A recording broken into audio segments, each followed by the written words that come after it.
G'day team, welcome to the Church Pod. Thank you very much. Hey, no, I wasn't talking to you. Oh, okay, my Just bad. wait. Cut that soon. G'day team, welcome to I have Caroline Wozniak. Wasick. There's not an N in there, is there? There is at the end, Wasick. next to the N and the K. Wasink. That's yeah, it. but is it a silent N?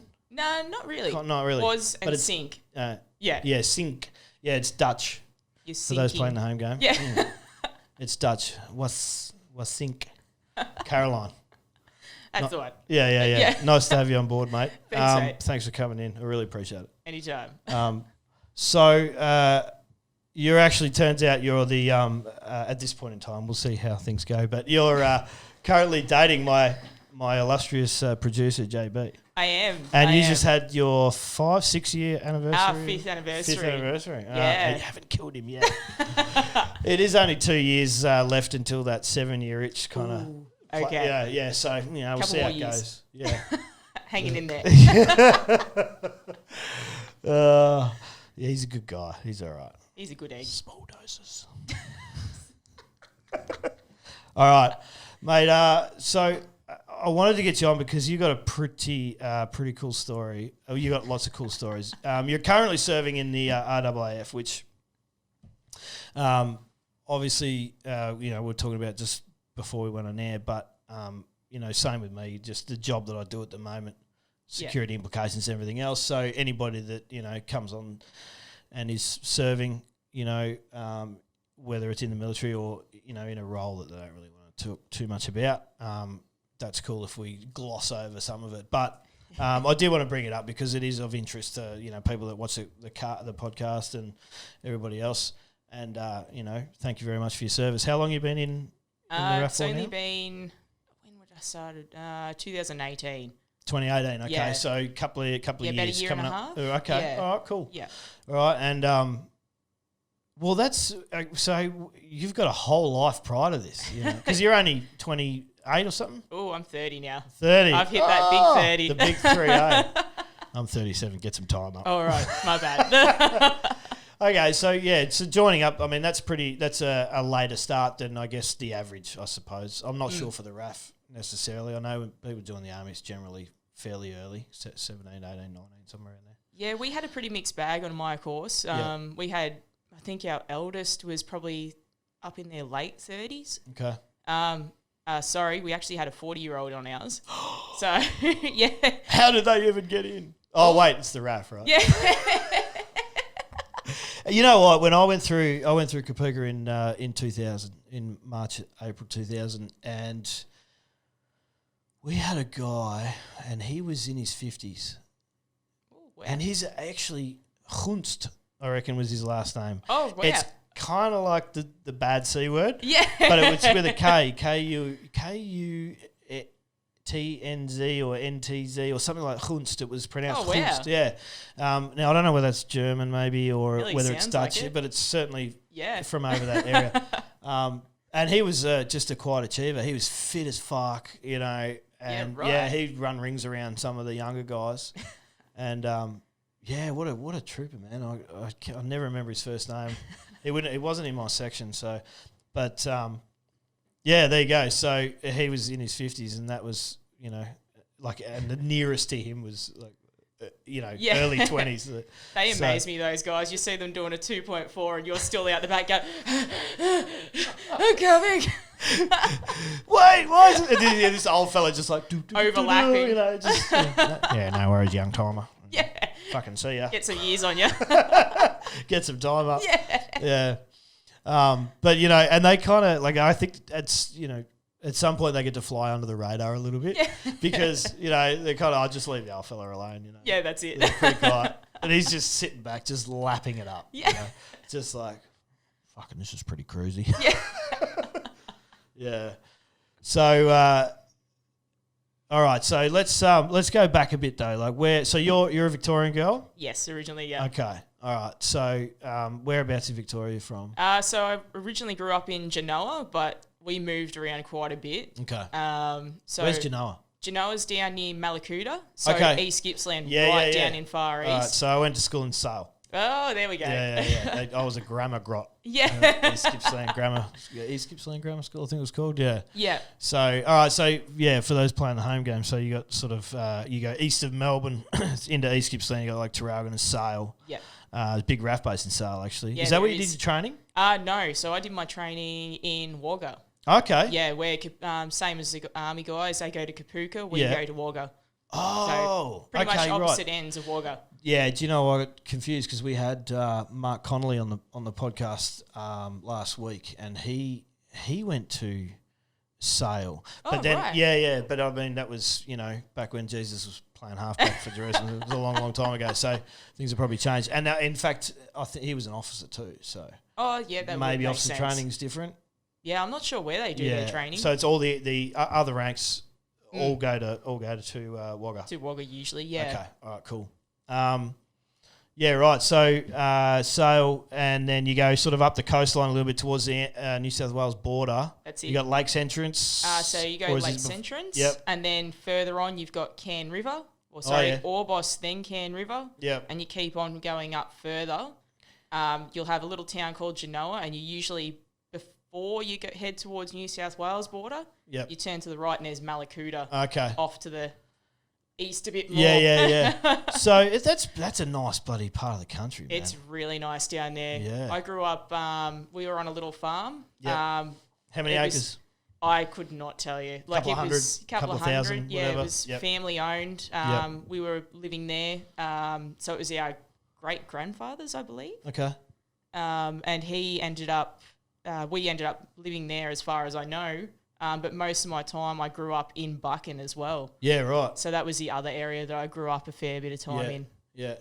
And you did all most of your schooling kind of around there as well? I spent till about grade 3 in Genoa. Yeah. And then I moved to North Victoria. Yeah. So around Numurkah, Shepparton, Tatura. Okay. All right, yep. And then I come back down to sort of the Buchan area. I spent a bit of time in Buchan for my primary school years it was. Yeah. And I actually came back down for my last year of high school. Yeah, so right.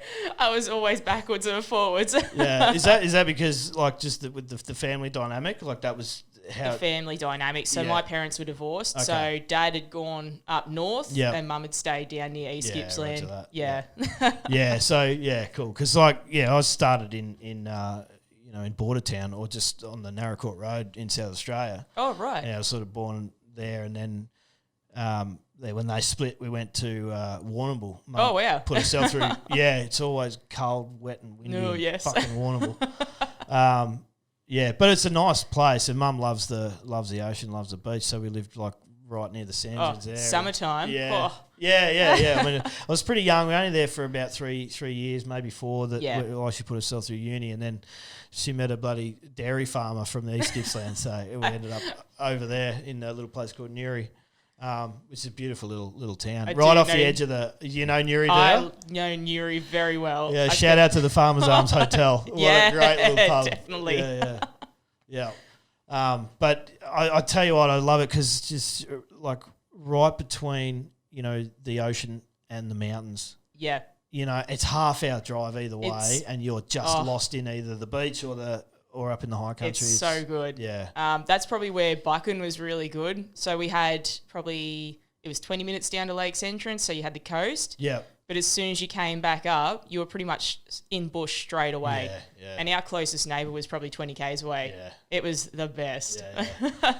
Yeah, it's good. And growing up on a bit of land, you just got room to move. Oh, it's weird. We only had 200 acres, but I tell you what, it was the best lifestyle. Yeah. I love farm life. Yeah. Absolutely love farm life. Yeah. How do you go in a city? It took me a little while to adjust. Yeah. I'm not going to lie. My first probably town experience would have been moving to Sale. Okay. Sorry, not Sale, Rosedale. I was working in Sale. You're working in Sale. Rosedale's down the road. Rosedale's not even that big. And I know, but it's still in town in a little yard. Yeah. So that was probably my real big experience of moving to a bigger town. So when you finished school, so what happened after you finished school? So you didn't join the RAF straight away? No. So I was doing a lot of seasonal work when I finished school. Okay. I actually I got kicked out of home probably about 18. Okay. That's about the time you should get kicked Yeah, out of pretty home. much. It was probably the kind of right area. So Yeah. I was in a little town called Now. I lived in the caravan park for a little while, so I had me and my dog. The place so nice, they named it twice. Yeah, that's it. So I was working at a little cafe caravan park. Okay. And that's where I, after that, I moved into the pub of all places. So I was living at a pub for a little while. Living at a pub? Were you working at the pub as well? No, I did help out. You just sleeping on the bar? Yeah, pretty much. It was or great. Or the pool table? Yeah. That's mad. That's mad. And then I started work with what was known as the DSC at that stage. Okay. And I was a summer firefighter. Okay. And I spent 2 seasons with them. And as well as the off season, I was seed picking. So I was going up in the bush in a caravan for a week, come home for the weekend. That's mad. Hang on. Go back a step. What's the DSC? So DSC was Department of Sustainability and Environment. Okay. Oh, it's DSE, now, right. Yeah, now it's DWELP, and I can't remember what the name. Oh, God. But Wildlife Protection and Heritage or something. Yeah, it's pretty much exactly the same. But yeah, right. It was an awesome job. Like, I met so many cool people on there. Yeah. And so many cool experiences. Like, you'd be shacked up in, like a little area waiting for when it's time for a fire. So you'd be on high alert. Yeah. You're sitting there waiting, and the call finally comes in. It's like, righto, let's go. Off we go up the track. Yeah. What vehicles? What vehicles did you have? Similar sort of stuff as the CFS or the CFA? Similar. We had a lot of what they call pigs. So they were like Land Cruisers with a big water container on the back and the pump. And I think I know the one you mean. Yeah, so... it's just like a single rapid response firefighting unit type thing. Those ones. We also had a fire truck as well. Yeah. But a lot of the time, the truck would be on the road, whereas we could get in a little bit. Sure. Yeah, you could get it right in those little bush tracks, logging tracks, and that's sort of it. Yeah. And it was a really good team I was working with. Like, the boys were fantastic. Yeah, I had an absolute ball. That's awesome. How old were you there? 18, 19? Yeah, about 18, 19. Yeah. And I learnt so much on that job. Yeah. Where else could you go for a job and you forward driving every day? Yeah. Up in the middle of nowhere, and then when a fire comes, you go and fight that instead. You had some old timers that in your crew, or yeah. There was some really cool stories off them. Yeah. Some of them had actually been through Black Saturday. Wow. So, it was really cool to hear their experiences as well. Yeah, hectic days. They were insane. Like, one of my good mates, I was partnered up with him for a while in one of the trucks, and I know he had some really good stories too. Like, yeah, right. He was, it was really good. Wow. Okay. That's pretty cool. Yeah. So, and you did that for 2 years? For 2 seasons, yeah. So usually they run for about 6 months. Yep. And a lot of the guys would usually go firefighting for the summer, and then they go up to the snowfields and do the snow season. And okay. That's how they split the and the work all year round kind of thing. Yeah, really good money too. Like, you could end up with a really good wage if you had those two partnered up. Yeah. Like, I was in the Now section. But Bensdale section, I know there was a few boys there that used to do the winter season up at the snowfields, and they had a really good row, like the whole lot of it. It was just working really well for them. Yeah. Wow. Yeah, that's pretty cool. It's pretty warm. Yeah, right. So you did that for a couple of years, and what happened then? Where'd you go then? After that, I actually went to a company called Genetics Australia. So I was working herd testing, basically on dairy farms. Okay. I'd pretty much grown up on people them. Like that, because working on the dairy farms and that, and a lot of my mates come off of dairy farms, and it was huge. Like, if they had big herds and whatever else, they had all sorts of weird genetic people and science people, and hell, I wouldn't, people that come in and tell them about their herd and how they could get their the protein quality of their milk. That's and all this other stuff. It was crazy. It was the thing I remember was something about So the black and white cows are Frisian cows, right? Yeah, that's it. And then there's the shorter, stumpier brown or tan ones, which is called Jersey cows. Yeah, you got that one. Right. Yeah. And so the Jersey cows, the protein in their milk or the fat. And the fat is huge. Yeah. So these people would come around and go, okay, and they go, they'd, all right, how many head of freezers you got? How many this and that? This is how many Jersey cows you should put in the mix. Yep. To bring, to help with to bring the protein and the milk up, because you couldn't run a whole herd of Jersey cows because it's way too.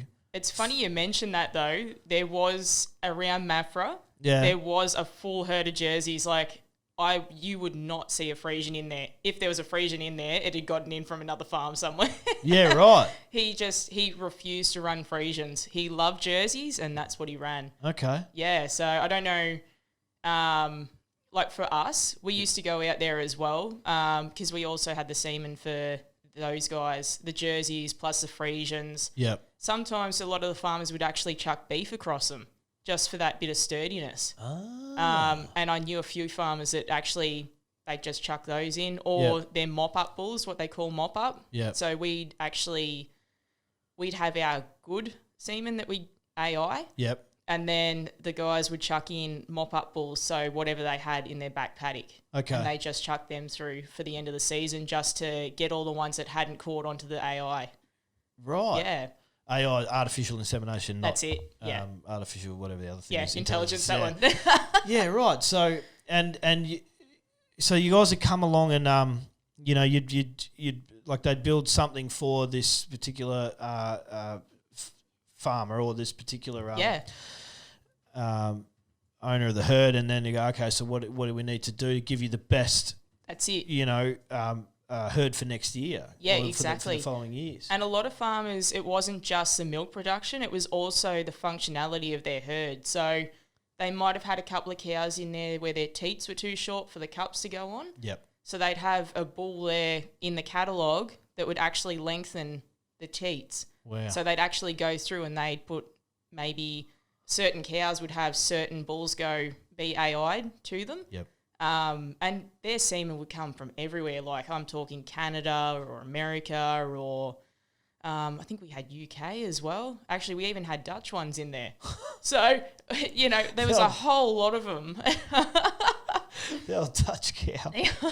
You come with a Fairly free generic. windmill. Yeah. Buy 3 lots of semen and you get this windmill. Yeah. Stick it down the back paddock somewhere. Couple of wooden clogs with it. That's amazing. And look, I find that fascinating because, even though I sort of, I grew up around that area. I mean, I'm no dairy farmer. Like I don't, but, guys I went to school with and particularly one guy, shout out to AJ, Andrew Jennings, but he's up in Bruthen actually. He is. You know AJ. I do, yeah. You do, that's right. You Not do. well, but yeah, I do know him. Shout out to the Jenningses. They're just wonderful, wonderful people. Definitely, they are fantastic. Yeah, really, really nice people. So, and I remember just, loving going out to stay with him because we went to school together and he just has a wealth of knowledge. And I think after year 12, he actually went up to Dookie to the there's a agricultural college. Yeah, and because I think his old man kind of said, look, you're going to work on the farm, but there's a lot going on here, and whatever else. It's really good to go and get the ticket because maybe old man it's not going to be able to teach you everything. That's it. And I imagine, and I'll have to get AJ on the podcast one day. But that'd be cool. Yeah. But he'd be doing all this stuff that he'd have to be learning all this stuff as the guy, the farmer running the herd with his old man, and his old man's going to have to retire at some point. He's just going to take over. Exactly. And I can imagine these days things are getting so technical. Oh, and they're a breed of their own, farmers. Like every single day, I'll take my hat off to a farmer. Like they are jack of all trades. Yeah. They will get up with the sun. Yeah. Like go to bed when the sun goes down. But whatever they do, it's always something different. They could be a plumber. They could be nearly a vet. They can be, someone calving season. They're pulling calves out when they're stuck. I have done that. Oh, man. I have done that. Driving trucks. Yeah. Hay season. Yeah. It's the whole lot. It's and even if there's problems with the herd or there's the milk prices or whatever, they have to run something else. Exactly. Like a bit of beef over another paddock or whatever. They have to manage the land. Yeah. They've only got a certain amount of land. Exactly. They have to, a lot of the time they've got to, they'll do deals with their neighbouring farmers to go, well, you got a bit of block over the back if you're not using that. Yeah, we'll exactly. help you. Like, they're just got to help. Yep. Irrigation's the other thing. Right? Because in this lovely land of ours that never fucking rains, and then when it does, it just floods everything. Yeah. But they would get. I remember, my mum's other half, his parents on that farm, and that was where I learned about flood irrigation. They had these little channels and these irrigation channels and then they just open the thing and I'm like, well, where's all the sprinklers? They go, no, what we do is you just fill the channel up full of water, open the gates, and then it just slowly floods the thing. Flood irrigation. Or you lose a bloody gumboot when you're chasing it down the paddock because it got stuck in the mud and then the irrigation's come back here, you it. bastard. Man, I was like, and then later on when I got a bit worried, I was like, I wonder if I could jet ski in that channel. When it was cold, it was not fun. Let's put it that way. Okay, so let me tell you a little story. So you can imagine at 3 a.m. you're up and you go to milking, and I think you had like 320 or 340 head. Oh, that's not bad. And it was a I want to say 15 a side herringbone. Ooh, yeah. Right, but there were cups on either side. It wasn't a swing over. There was cups on either side. Yep. So I reckon we could do 30 cows at a time. That's pretty good. Yeah. And so, I learnt you'd pump through them pretty quick, but I remember you had so in the middle of, like, you're standing down in there and the cows are all up there and you got 15 cups aside, and then you had the what do you call it? The water thing with the gun on to wash the teats and all of that. And like these things just be pumping out like basically zero freezing water, right? And I'm fucking standing in there and I was like, I would have been 15, 16, somewhere around there, maybe younger. Yeah. And I'm like, this is shit. And I was like 30 kilos rigging wet because it was a skinny little thing. And I remember it being so bitterly cold one morning. I'm just like, fucked, I need to get a desk job, whatever. And then the most bittersweet thing that's ever happened in my life happened. The cow shat on me. Oh. And I wasn't upset because it was so warm. Do you know them big sloppy ones that just... Or when they cough and it shoots. That has happened. That has happened a couple of times. And I'm like, Yeah. And you just got to crack on with it. Yeah. There's not a thing you can do about it. Yes. Oh, yeah. No. Yeah. I do not miss that.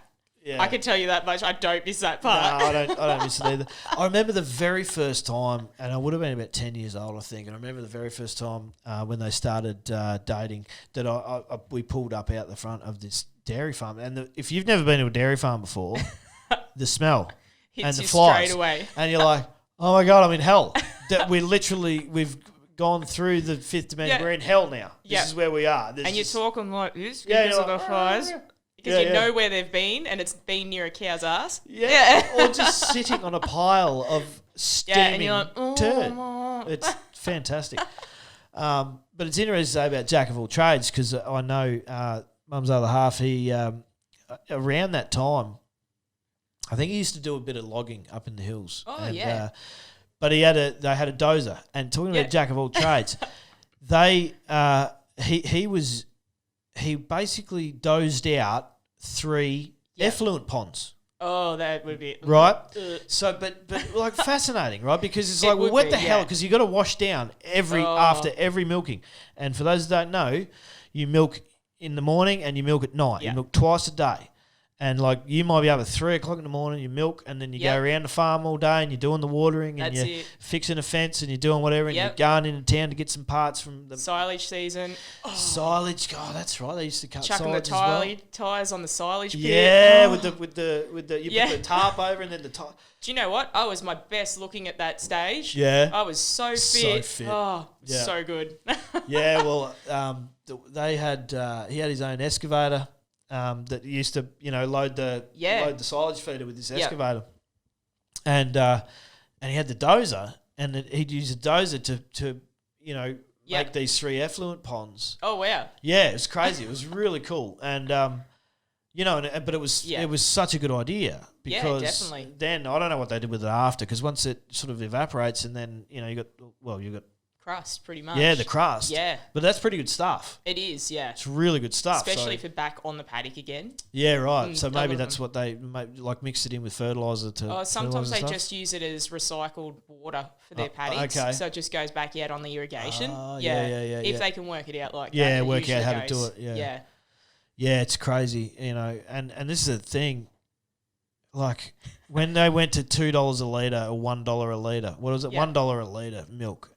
And I just remember going, are you serious? Like, how the hell? Because people don't understand, you milk a cow and then it goes into the vat and then the truck picks it up, but you get paid on whatever. But you don't just get paid on the litre. You get paid on the quality of the litre. Exactly. Right? Yeah. And that's what we're talking about with putting the jerseys in and stuff like that, is because that, that protein value and that and whatever else, it's, how clean it is and everything. So, you have to really work hard on that. It costs a lot of money. Definitely, yeah. Right? Then you got to feed the cows. It's one thing. Yeah. And maybe you don't have all the grass that you got, and that's why you got to borrow some land off, the farmers next door. Like how many times they're actually bringing in truckloads of hay and silage and everything for the cows just to feed them. Exactly.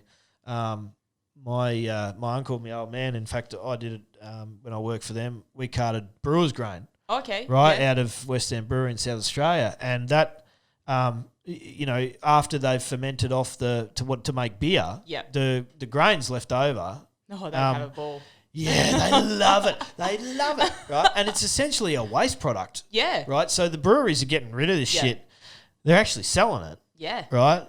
Whereas, I'd love to see the breweries give that shit away. Yeah. Right? It's a waste product anyway. So I'd love to see the farmers, all they've got to do is pay the truckie to get it there. Oh, it'd be good. Right? And they get the stuff for free. That means they feed their cows for free. That's it, yeah. And the cows love it. It's good for them. Yep, and definitely. For those playing the home game, it's not alcoholic, okay? That doesn't get the cows pissed, all right? They've just, they've malted it down and done what they get rid of the liquid. Yeah. And then it's just basically it's just a wet slop of pretty much. Well, you've seen the stuff, right? Well, we had one that, so when I was working on the farm, on the dairy farm that I was working at, we actually had lolly parts coming in. Like there was bits of lolly in the actual feed. The cows would run into the dairy just to be milked for this lolly. Like, I'm not going to lie, I even got up there and had a couple of lollies myself because I was like, oh, this is nice. Well, this is the thing. You can, you can eat anything pretty much that you're giving cows, you can eat. Pretty much, yeah. Right? I don't want the other grain bit, but I will take the lollies any day. Yeah. Yeah. So, because what else do they eat? So they let's say, okay, so brewer's grain and hay and silage. What is silage? How do we explain silage? Silage is pretty much fermented lucerne. Yeah. So lucerne is a type of grass. It's basically a type of grass for hay. Yeah. It's richer for them. But usually you'll give in the silage, it'll be basically a row of lucerne and a row of, I think we had oats in ours. Yeah. So it was just layer by layer. Yeah. So they weren't getting a full gut of lucerne. They were actually getting oats because as well. That's quite rich, and it's got a lot of. I remember picking up lucerne bales because they use a bale of stuff. And I remember that one of the first jobs I ever had was carting hay bales. Yeah. And carting like a hay bale is a certain amount of weight for the square bale. That's it. Lucerne bale, holy shit! You're alive when you're picking those things up. And if you so it can be pretty potent to cows too sometimes if they get into like a fresh lucerne paddock. Fresh lucerne, yeah. Yeah, and they just eat like guts. Well, they can bloat. Yeah. They can actually go get really crook from it. Yeah. So, but in this silage, they go absolutely nuts for it. Yeah. I hated the smell of silage. I actually didn't. I didn't mind it. I there was something about silage. I was like, oh, okay. It took me a long time to get used to it. I was like, ugh. It's pretty rank on a hot day, like a humid day. It's pretty bad. I remember, so I was rolling. We had an old Ford tractor. I can't remember the actual model of it. It was ancient. Right. And they're like, all right, you're going in that tractor for the day. This was before I'd chuck tyres on it or spread the plastic over it. and I'd be rolling backwards and forwards. There was no radio. There was no aircon in this tractor. So it was windows all open. I'd have my little ear pods in while I'm listening to it. And I'm just like, this is ridiculous. This is so hot. But I just backwards and forwards. And I'm like, oh, this will be done. And then it'll be back to plastic and chucking tyres again. Yeah. So, all right. So we got hay, silage, grass, obviously. We used to, back in the day, we used to cart out of berry, right? Yep. And the orange peel and the apple peels and all of right. that. Yeah. So when they make the juices, yeah, you know, I'm pretty sure that we used to pick that stuff up. Oh, right. And they'd mix that in. Oh, geez, I'd love that. Yeah, but it was either that or that went to the feedlots. Okay. Okay, so maybe, you know, once again, for those playing the home game, a feedlot is essentially, you know, somebody will have a herd, right? Yeah. And then they're not quite ready to go off to market yet, but they'll sell them to a feedlot. That's it. Right? Yeah. And then the feedlot, so they're not free range anymore, I guess. The feedlots, they have them in a big pen. But then for a couple of months, every couple of days, like twice a day or something, they just feed them. Oh, like, yeah. They have a ball. They have a fucking, but they're like, I don't even care if I'm standing next to all my dearest friends. Give me my food. Give me my food. And they eat well. Yeah. They eat so well. They you know, like, and it's all mixed in there, you know. It might have a bit of everything, like a silage and some potato peel and some orange peel and whatever else, and a bit of, you know, a bit of hay and a bit of lot of grains and stuff. After real well then. Oh man, I was like, yeah, well, how can I get a book a room here? You know? It's pretty good. But I just wait, because then if you wait long enough, then they come out as steak. Delicious. Yummy. And it's good steak. And the meat's good. We used to have, like, even our own at home in Buchan there. We had a couple of sheep and a couple of cows that we'd always just have ready to go into the freezer. Yeah. And there's nothing better than having your own homegrown meat. Like, there is nothing better. Perfect. No, you're right. It's better than anything you'll buy at the shop. You know, if you got a good butcher, if you go to a good butcher shop, you don't shop at Woolworths or Coles. Yeah. Right. Which has been packed for a while. That's it, yeah. You go to a good butcher shop that's got a good supply, and you'll have the same. Exactly. You'll have some really cool, really good meat. Yeah. You know?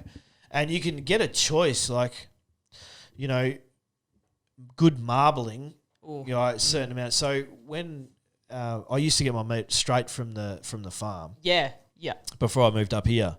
Shout out to Bonnie Belt Stud, actually, just out of Murray Bridge.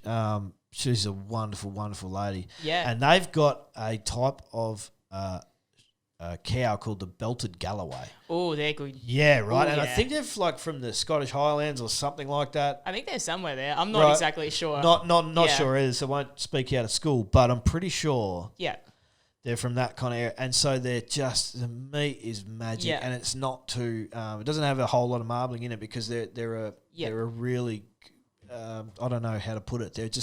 They're in good nick. Oh yeah, they definitely are. And so Belted Galloways generally, they're really easy to spot, because they can be a variety of colours, but in the dead centre, wrapped right around their guts, is a big white. They look like Oreos. That's pretty much Oreo cows. They look like Oreos. I have heard so many people call them Oreo cows, and I am one of those people. An Oreo cow. Can I get an Oreo? They don't taste like Oreos, I'll tell you. I'll tell you that right now. They're still delicious. Yeah. How's your drink? It's still going. Yeah, good. Yeah. We're pausing for a sip. Do the loud one. Not even scared. Thanks, JB. Just put his 2 bobs worth in. Did I have a Jack's? I think Jack's. Oh, look out. Here we go. Sorry. We're going to have to blur it out, because we can't be promoting on the podcast. We can do what we like, because there's Just only... do the puppet trick. We've only got 33 subscribers anyway at the moment, and we're 3 of them. Oh, there we go. I think and then I've got constant likes. 10 of them are Russian bots. My name is Olga. Yeah. I am from Sweden. I very much like your cast pod. Yeah. When do you get to the church bit? Yeah. We don't. Yeah. It's not going to happen. So, all right, cool. So genetics and that, oh man, that's really, really interesting. So you worked for a couple of years doing that. You would have learnt tons of stuff there as well. There was so much. Like, because you're working with biologists or scientists of some description? I was more working I was working with the farmers. So I met so many farmers out there. It was really cool. And every farmer had their different way of going about their farm. Yeah. But in saying that, it worked for them. Every setup was different. Like, there's a robotic farm out in Mafra that someone sits behind a computer and the cows come in, they get scanned on, the feed comes out, the cups are lined and up on the teats, they get milked and off they go to another paddock. Are you serious? Dead set. So no people out whatsoever. of Mafra? Out at Mafra. Do you know it's out of Mafra? Yeah. Is it not? It's not on the way to Rosedale? On the back road? Not the McCormacks, is it? Well, it might be. Shout out to the McCormacks if you ever. Because I know that the McCormacks were I went to school with one of the McCormacks. We were very different people. Yeah. But anyway, I actually went to primary school with him, I think. And then but him and his family were on the road out to Tinamba. Okay, so Mafra out to Tinamba, out on the left there. And but they were well above the thing. So they had this mad rotary dairy. And I think it was like maybe 50. 50. I have seen a big one out there. But we're talking back in the 90s. Oh wow. Yeah. So we're talking that's big for then. Right, because I left in 2000 to join the army. Right, so in right through the mid to late 90s. Yeah. They were already rocking this mad rotary dairy that had 50 or whatever, and I'll stand corrected, but very successful farming family, and also very religious. As it turns out. So actually, and God, what was his name? Andrew, I think. Andrew McCormack. Lovely guy, lovely kid at that stage. He's probably a lovely bloke now. He used to get so much crap at school because he'd never swear. Like, he was a really, really, really beautiful guy, and he was brought up a Christian guy and whatever else, and he would never swear. Yeah. He was very, very well spoken. Yeah. Smart guy, smart kid, and very well spoken. We always said, "Come on, just say shit, please, just come on, just say bollocks." Like, I love seeing people try not to. And to his credit, he just never did. Man. Oh wow, he never did. What a legend! I have to reach out to AJ, see if he's still in contact with him. Yeah, but he's a really, really nice guy. But they were a very successful family, and they had this mad dairy. So when you were saying about the not that I know many, like, there's lots and lots of dairy farms around the place. Oh, there's heaps, and they keep changing. Too, I know. What's the farm out there?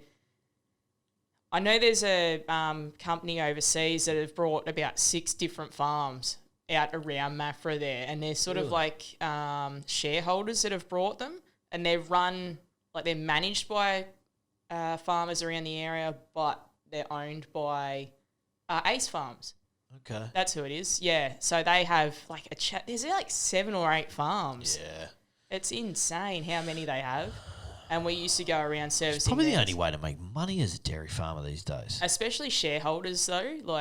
They can sort of, I suppose, they've got so many people that would put in shares for these farms, and that's how they'd make their income. You'd have to turn it into a business, because I don't think mum, dad, and the first son and daughter can carry on. Like, it's just not like that. It's a shame, there's no money in it. You can't just have a herd of. You can't be grandma and grandpa got a herd of 50. That's it. And grandpa been milking them since he was this high. Exactly. There's no way you could make a living off it now. Not the way it's sort of going. It makes it really tough on families unless you've got huge amounts of land and a lot of cows or, crops or anything. You need to diversify the portfolio. Exactly, yeah. Because there's no money in milk. Oh, no. Not at the moment. Not when you're paying. Not when these idiots are selling it for $1 a litre. Exactly. I never buy milk. I rarely have to buy milk. I don't drink a lot of milk these days. But when I do, I will buy the one that's $4.30 or for $6, 2 litres or $6. I will. I absolutely will. I don't care. Yeah. I refuse to buy the Coles or the same. Woolworths because I know. Yeah. You know, you got to support your farmers, that's what it's all about. Like, we'll go to markets, we'll go shop local, as long as we can buy from Aussie farmers. That's the main thing. Yeah, I'll pay that little bit extra. And I'm sorry, that's easier to do in when you're not in a city. Like, well, that's exactly when right. You're out too, and you can actually it. Yeah, exactly. And, it's a bit harder for some families that are doing a bit tougher too, that they can't actually do that. That's true. But in saying that, I'm in that position where I'm comfy, I can do that, so I will support them as much as I can. Yeah, dead right. Yeah. Yeah, same here. And you know what? It's better. Yeah. It's better food, it's better milk, it's better meat. Love it. It's just better. Yeah, definitely. Yeah. Definitely. Yeah, Renee was out, I don't know where she went to some markets or something the other week, and they just got these beautiful little, like, because they've innovated, right? They're going, okay, you don't want to be shopping here, or like a lot of people do. They can shop there all day and, go through all the broccoli and pick the right one. And, but some people just, I get it. They're city people. They don't have a lot of time, right? Yeah. And they can just roll in there and get, they've got these $20 grab and go. Yeah. And it's got a bit of everything in it. Exactly. Right? $20. And it's good for one person for 3 or 4 days or even a week, depending on how you've just got a couple of carrots and some broccoli and some pumpkin and it's got everything. $20. Boom. Even better. $20, there you go. And she said she bought one and it was just, she goes, it's so fresh. It was really? So lovely. She goes, I ate the whole lot in like 2 days. Oh, wow. Veggie galore. Just veggies galore, yeah. Like, why wouldn't you? Yeah, definitely. Yeah. It's the best life. Like. Yeah. We used to grow our own back home at Buchan. Yeah. And I know Kevin, he would always be in there planting spuds. Yeah. So he was a meat and spuds person. Okay. That was all the time. Yeah. But we always potatoes. had spinach and tomatoes. Never liked spinach as a kid. Love spinach now. These Good are stuff. and the tomatoes were like huge. Like we'd have them saladas and butter and tomato, salt and pepper. That was our snack for the day. And off we'd go back out the farm again. It's making me hungry. Yeah.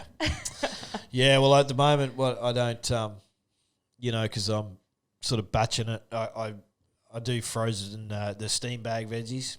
But I still think the steam bag veggies, even though they're very commercial and whatever else, but when they get packaged, they're snap frozen. Yeah. And so they're about as fresh as you're going to get. I can't do the carrots. No, not right. Nope. I don't know. I guess the steam bags will do the carrots. No, I like carrots fresh. Yeah, I can't do the mushy carrot. No, can't do a mushy. No. You're just not a mushy person, No. are you, Caroline? No. I don't like mush. I don't do it. Get stuffed. I don't like mushy peas either. I like snappy peas, like like hurry up. Even peas and beans. I like them to be, crispy. Like not cooked to the point of being mushy, you know what I mean? Yeah. I understand that one. Yeah. Veggies, we love it. Yeah, I don't. So I do the snap.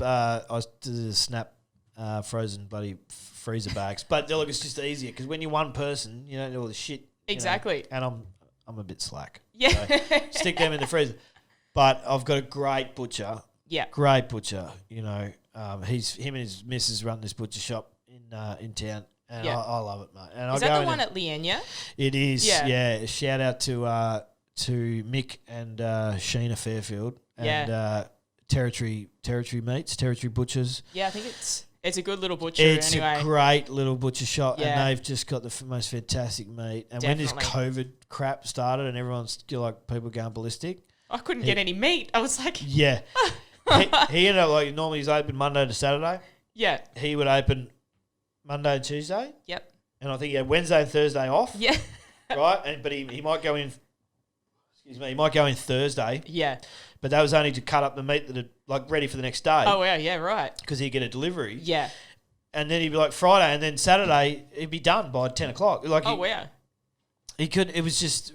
He was going through... And he goes, so... What did he was saying to me... It was like... just prior to Australia Day. Yeah. And just prior to Christmas. Yeah. And he goes... I've done 4 Christmases in a row, like as much as he'd do leading up to Christmas. Yeah. He said, I did that 4 days, right? Holy a shit. Christmas that day, a Christmas lead up. So 4 Christmas yeah. lead up in 4 days. That's insane. He couldn't. He was chopping the meat like all the displays were empty. Yeah. Right. Pretty much. Yeah. Because as soon as he was butchering it, it was going out the door. It was straight over the counter. Yeah, it was crazy. I took a photo one day. I went in there to get some other things, and it was, and it's a corner shop. Yeah. And it was 5 deep all the way. I took a photo. I'm like, too busy social distancing, corona, and all that bullshit. Everyone's lining up, just going, "Nah, fuck it, I'm getting me meat. I don't care." Move out of the way. And just shopping trolleys worth of stuff, right? So, when I go there, we have a bit of a chat, and then I end up getting about $100 worth of meat for $20. Jeez, that's all right. Oh, yeah.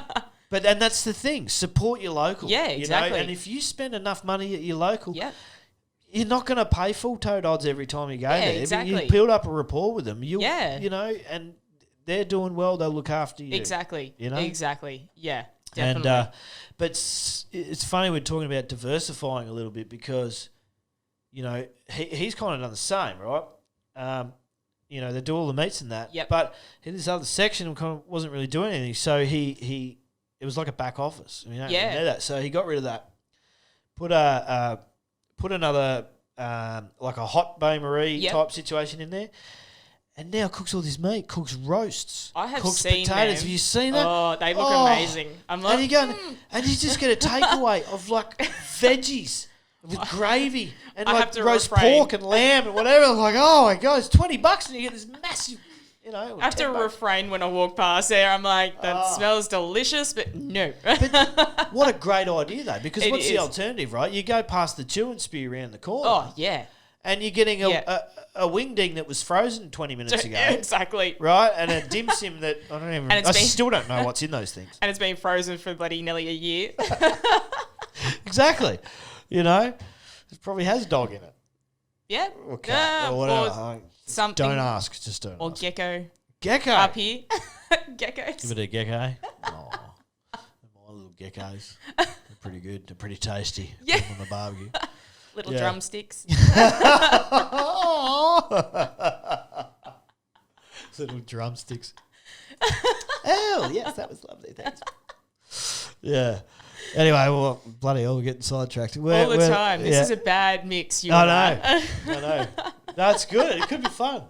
JB will just sit over there producing and doing whatever. Bloody 9 hours later, and we're just getting onto all the other bits. Yeah, I'll be hammered by then. Yeah. Oh, I love it. That's awesome. All right. So, couple of years working for the genetics place. Yeah. All right. So that takes you up to your early 20s now. Yeah, roughly about then. Yeah. Yeah. Did you have a plan at this stage, or were you just going with the flow?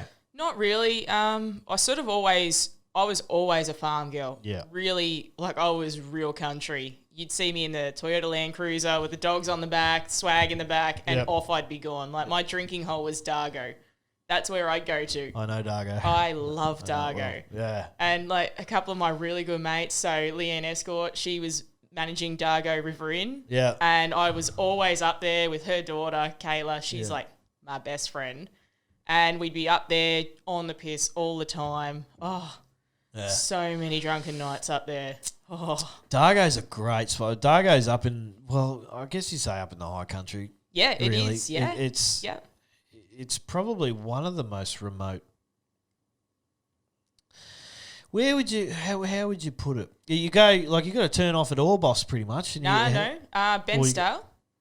So you're at Bensdale and you turn off there and then you follow that all the way up. That's right. And it comes... Because you can actually go back, you go through that way to get to Albury-Wodonga too, I reckon. Yeah, so you can go up to Hossam that way, which is up over the bloody, right over, they call it over the top. Over the top, yeah. Yeah, so... that's basically the high country of Australia. Yeah, it's the only place I've seen that can run 2 pubs sustainably. And I mean, it goes off. And we were constantly going from the river into the hotel and back. We just do either catch the bus they'd run on events. Yeah. Or we'd get someone to drive us up there, and we go drink up there, and we're like, all right, it's time to go back now. So we total all the way back again. That's mad. Oh, what a great job! I got to get back there. My my half brothers, my brothers down in that still live in Newry. Yeah. And both of them, but particularly Jim. Shout out to Jim. He loves it up there. And he's like his old man in that respect. You know, was just born and raised in that area and just loves the high country. And he's you know, my old girl tells me that he's quite an accomplished bushman. You know, and that he really does. I mean, even though he's got full drives and it's all about full drive and everything else, he's an accomplished bushman to an extent, and he does care a lot about the I guess the sustainability and and everything up there, and has a real how would you put it? It just has a real appreciation for the remoteness and how dangerous. You know, it's a bit like definitely because it's known.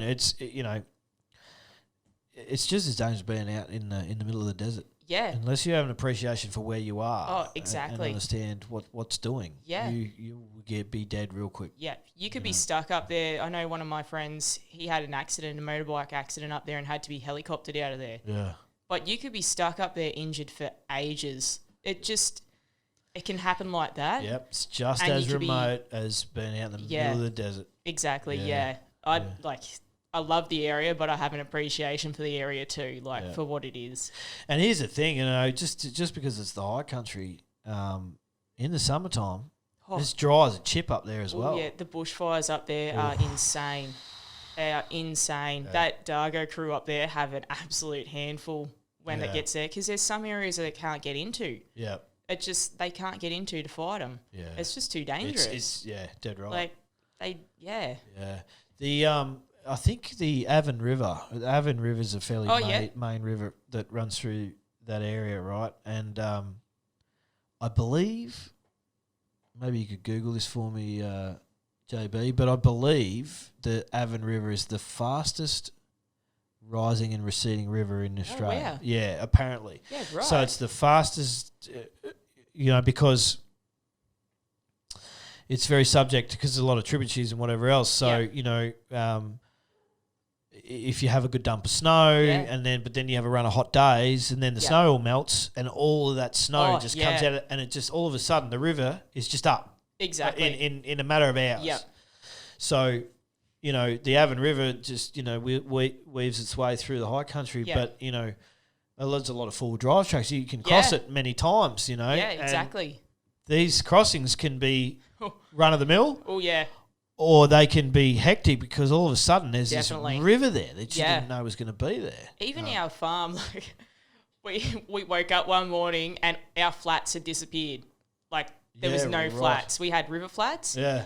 And because our creek, which would hardly ever run sometimes, it would connect up to down near Now an Hour, and it'd run out to Lake Tyers to the mouth there. Okay. But if the mouth wasn't open, our flats would go under.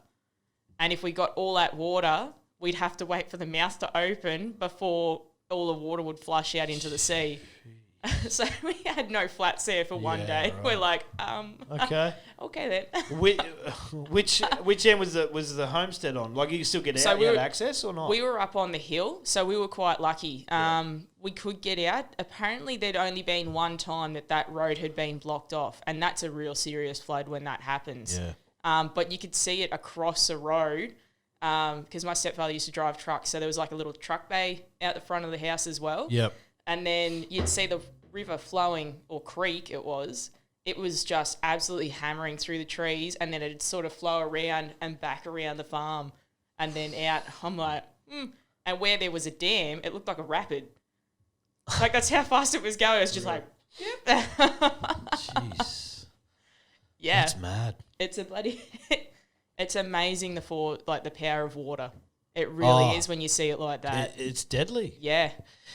It's just as powerful as fire. Oh, yeah. In fact, fire is probably, I guess the difference with fire is it has the ability to pardon me. So I've heard I've heard about only very recently. I learned this thing about the three fronts of fire. Okay, Yeah. depending on the ferocity of fire. Yeah.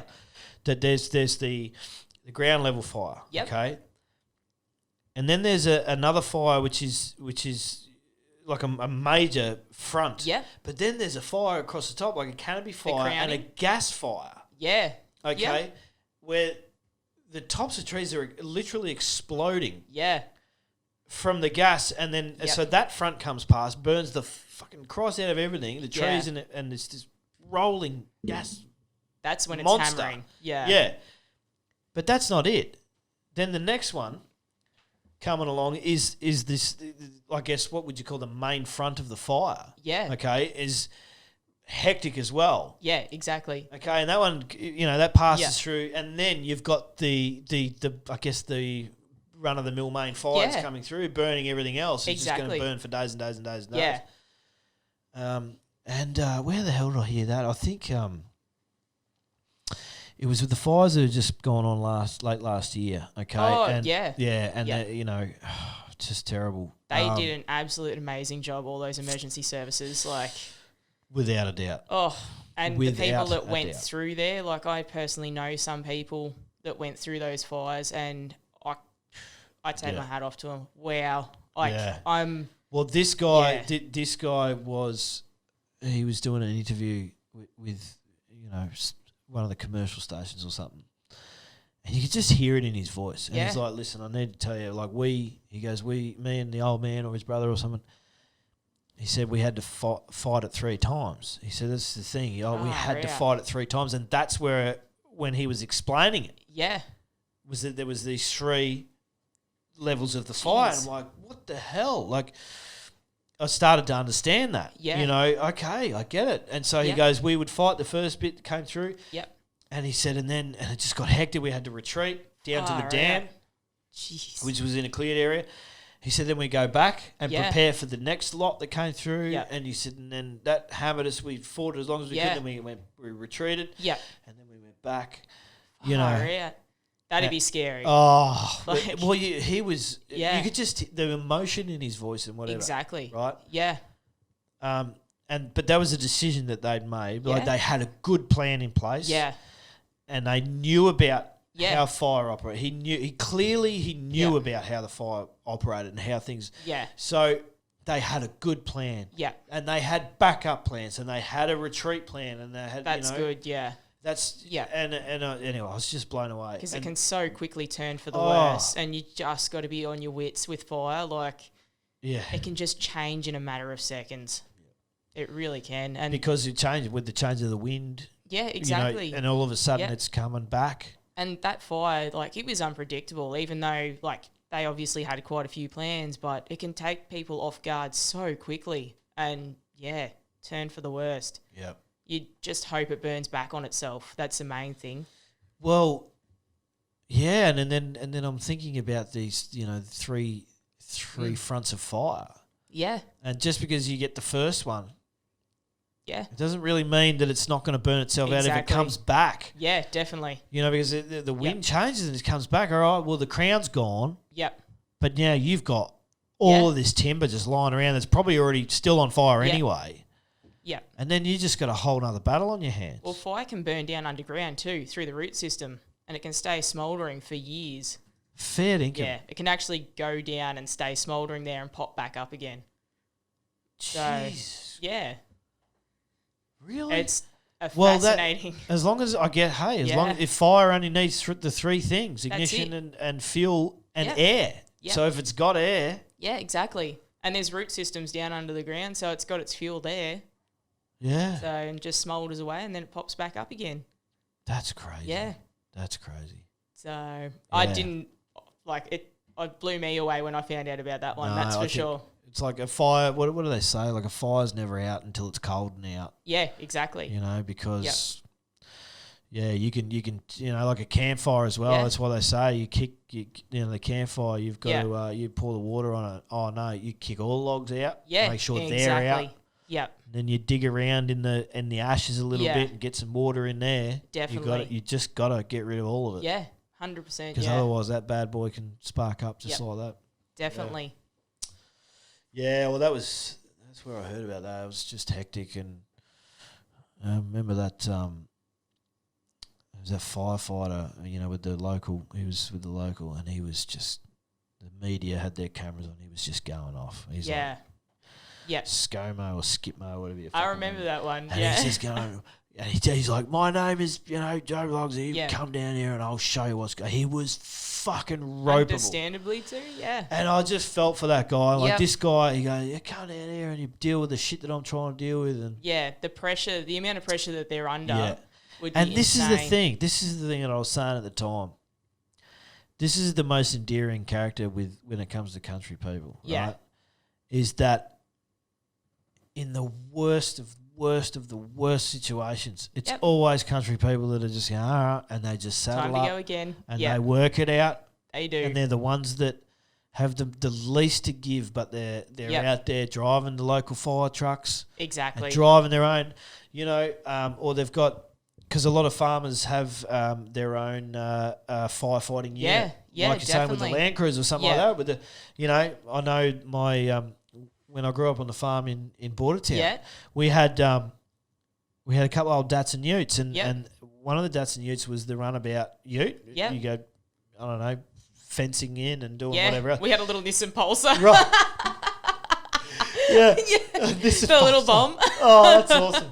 But you'd have that one, and then but they had a dedicated, and it was called the Fire Ute. Yeah. It was called the Fire Ute. Yeah. And it had the pump on it, which is the red Honda 5 horsepower Dutta, and I guess it'd be a 500 litre tank or maybe 1,000 litres, probably not, because that's a ton. So I don't think the thing was that big, but regardless, that was the firefighting unit, and it had knapsacks on it. Yep. Right, and for those playing home game, a knapsack is just it's a water tank on your back. Yeah. With a a handpiece. Yeah, that's it. And you got a pump, and you just go around putting out little spot fires and little things like that. We had the little Fergie tractor set up with the tank trailer on the back. Right. And we used to take the tractor up. Was that on the three-point linkage kind of situation? Yeah, that one. That's mad. And off we go. Bloody and in typical farmer style, it's whatever works. Yeah, exactly. And whatever's quick to hook up. And that was that. Like 3-point linkage on the back of the Chamberlain. Yeah, pretty much. Do you remember the Chamberlain tractor? Oh, the yellow God. one? Remember yes.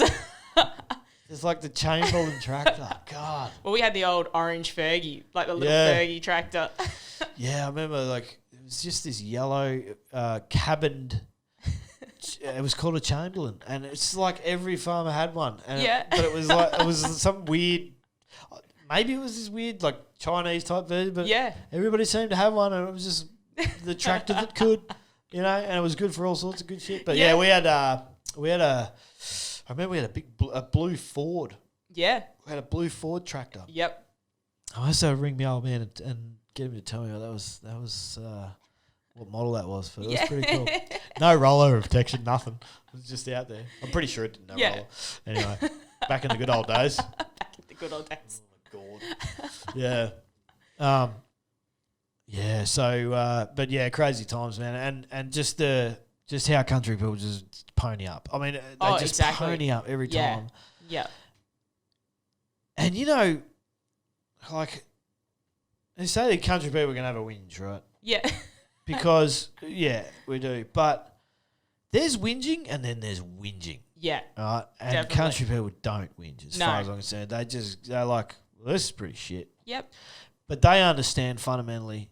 They're on their fucking own anyway. Yeah, exactly. And all they can rely on is the people around them. Yeah, definitely. Is the country people around them. Definitely. And the fucking government's not going to come and fucking do anything because they didn't do it last time. Yep. And they're never going to do it this time and rah-de-rah. And we've been telling them for years we need more funding for the local this and the local that and whatever. And it's just always a continuous fight. And then they wonder when things go pear-shaped like this. Yep. And like that bloke that was going off his rocker and getting in that truck, and I was like, mate, I feel for you, brother. I really do. And he'd had a gutsful. Yeah, definitely. And he'd seen enough of this shit. Yep. And maybe he might have been Brucey, who's like, he could be a bit hot on the heels every now and again, like a bit of a hothead. But that day he just had it was like, you know what? And I'm pretty sure you there was... come down here and I'll fucking show you. And I was like, dude. Pretty sure there was a few feeling exactly like that. Oh, yeah, without a doubt, Yeah.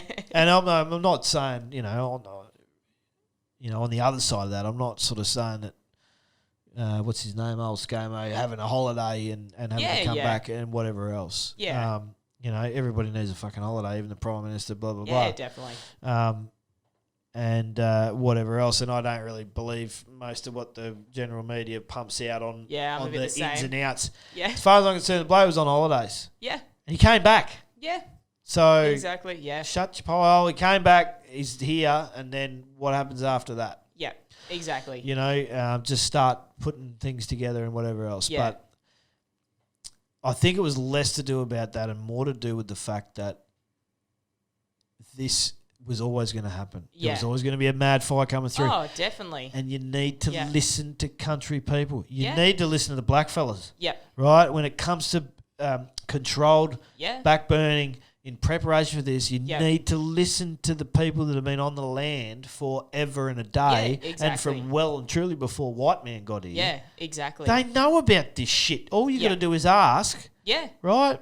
And these fires wouldn't have been anywhere near as bad Yeah, exactly. if they'd have just listened to the people that are on the ground. And that's the Yeah. old mate. He's getting pissed off because he know like that. Yeah. It's just like now, you see now, Yeah, exactly. and it's not you in the city that's losing your Yeah. homes and losing whatever else, Yeah. right?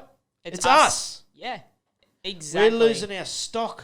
We're Exactly. losing our lives. We're losing our Yep. bloody homesteads and even if you didn't lose any of that, you Yeah. lose a fence. You damn near Well- lost your stock. Like how can you? Exactly. Like, how you Something meant as to simple keep as a them fence, yeah. in? Yeah. Or feed. Yeah. It's burnt right through your feed. Well, there goes your feed. How are you going to feed the stock? Exactly. Starving You know? stock then. Yeah. Yep. Everything has its place in the farm. Absolutely. Yeah. Everything has a reason for being there. Yeah, exactly. You know, right? You see, you go to a farm and you just see like out the back of there's multiple sheds Yeah. just scattered from here, there, and Yeah. where in no particular order. And there's feel like there's half rusting, bulky bits of machinery kind of lying around, and it doesn't look like it's been used for years. Doesn't mean it's not there for a No. reason. Look, we even had cowbells still. And I can guarantee you they were worth their weight in gold. Like, it looked different, but you knew if those cowbells weren't there, there was either a storm coming or they bloody nicked off. Yeah. And I can guarantee you we had them on the sheep and they were a lifesaver. Yeah. Our sheep got out one day. They were over near Tosteree, they were, which is in between Nowa and Orbost, and probably about 20 k's from home. Okay. Anyway, we'd gone out. We'd been looking for these bloody sheep for a week, and someone from Tosteree had rung us up and gone, "Hey, do your sheep have cowbells on them or bells?" We're like, yeah, they do. So we've gone out there, we've located them, heard the bells, we found them, and do you think we could get the bloody buggers back? They're about 7 k's from civilization. So here I am, I've picked up one of the lambs, I've managed to catch one of the lambs, and I've led them back while Mum's up in the back in the ute, bringing them up from behind, and I'm just like, I hate sheep with a passion. I hate these things. Can we get rid of the whole lot of them? Oh, that's great. But Cowbells, though. cowbells, of all things. So everything has their place on a farm. Yeah, without a doubt. Yeah, that's the thing. There's, and a lot of people think, the farmers they seem a little simple, or a little slow, or a little whatever. It's like, yeah, that's laid back. That's laid back. JB, what does it say? Time to move on to prisons and nice. and wood cutting. And giving us a hurry up. Too much on the farming. Yeah, too much on the farming. Hey, there's a lot of farmers out there who'll be really stoked about that part of the thing. We only spent 10 minutes on that anyway, didn't we? About an hour. Oh, okay. Oh, see how you say about these things going for about 3 hours because you end up talking. Because you let the conversation roll. If you've got, we had Mark Connolly the other week, and there's some specific stuff that I wanted to talk to him about, and so it was. But you'd have Mark back on. God, the amount of stories that guy's got. Yeah, exactly. But here's the thing, talking to somebody about the country and bringing a lot of that perspective through. That's the thing. Is Because even there's a lot of people in the city that sitting here and go, well, I didn't know that. Well, that's it. Because I didn't know. How, you can't be pissed off at city people for not knowing what it's like to be in the country. Maybe nobody's even told them before. Well, that's exactly right. And every country person has a different story. Absolutely. I know I wasn't exactly... I was kind of a little bit of a wild child, I suppose you'd say. No. Caroline, No. really?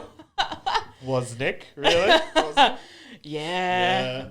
All right, okay. Okay, so the prison? Yes. So when did you get to the prison? So I ended up deciding that... Working at the prison, not in prison. Yeah. Just let me clear that up. Thank goodness. So I'd been on a farm for a little while. I'd worked a couple of years after Genetics Australia on farms, doing bits and bobs, and I decided that I wanted something different. Okay. Anyway, I'd been talking to a couple of friends that were on a farm, and they had told me about another lady that had joined the prisons and, as a corrections officer. As a screw. As a screw, yep. Oh, how many jokes I could do that one. Anyway, I'm there and I'm like, nah, I don't really think I want to go that way. Anyway, I thought about it a little bit more. I'm like, you know what? No, I'm going to give it a shot. What have I got to lose? Nothing. I want something different. I don't want to be farming for the rest of my life. I love it, but I don't want to be farming. Yeah. Anyway, I decided to put my application through online, and I'm like, all right, I'll see how it goes. And I got through the first stage, and so that was the aptitude test, and I'd have a medical as well. What was the aptitude test? Can you tell you? So yeah, pretty much. They had a couple of maths questions and stuff. At this stage, I looked at the maths questions going, wow, what have I got myself into? And then the psych questions as well were really weird. They'd ask you one question, then a couple of questions later, they'd ask you the same question, but in a different way. Oh, yeah. And you're like, what are you doing? That's you just asked me. psychometric testing. Yeah. So, because I guess as a screw, they'd be trying to work out which side of the fence you should be on, I guess. Yeah, that's pretty much it. Maybe you should be with the inmates. So I went through that, and then I went through medical, and then I had to wait, I think it was a couple of weeks before I got the next phone call. Yeah.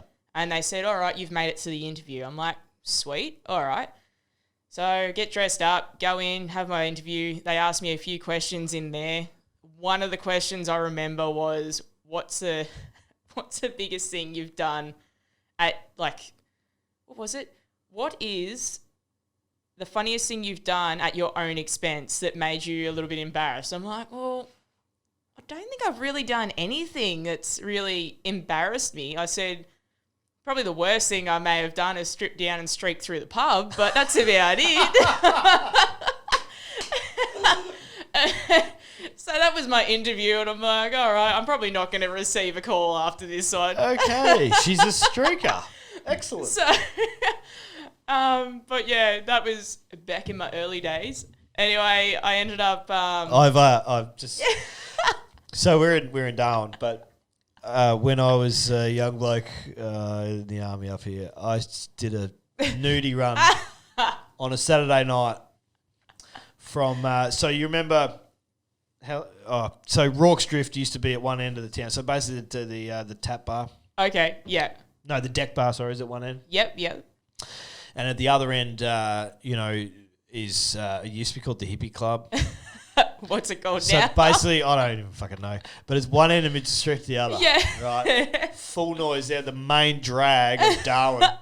Just this little Starkers dude with a little willy hanging out. Full noise. Nudie run down the thing. With the guys with my clothes in the car that was in front of me. Oh, okay. And I didn't think they were going to stop. Shout out to Brad, he was there. Yeah. Anyway, sorry, so nudie run. So but you got a call back? I got a call back. Oh, God. So they found the funny side in it and they all lost it. I got a call back saying that I'd made it onto the course and I started my training. So that was 8 weeks of training. And then I started in corrections after that, hit the floor. And was this still in Victoria? This was in Victoria. So this was at Fulham. Yeah, I know it well. Yeah. No, not that well. Oh, really? Not that well, just a little bit. Yeah, Fulham prison. Yeah, a mate of mine that I went to school with worked there for a little while. Oh, at school. right. Yeah. Well, There you maybe go. he still does, actually. I don't know. Shout out to Veg. I need to talk to him. Yeah. I'm gonna ring later. Shout out to lots of people. Yeah. Okay, so working Fulham's got a max.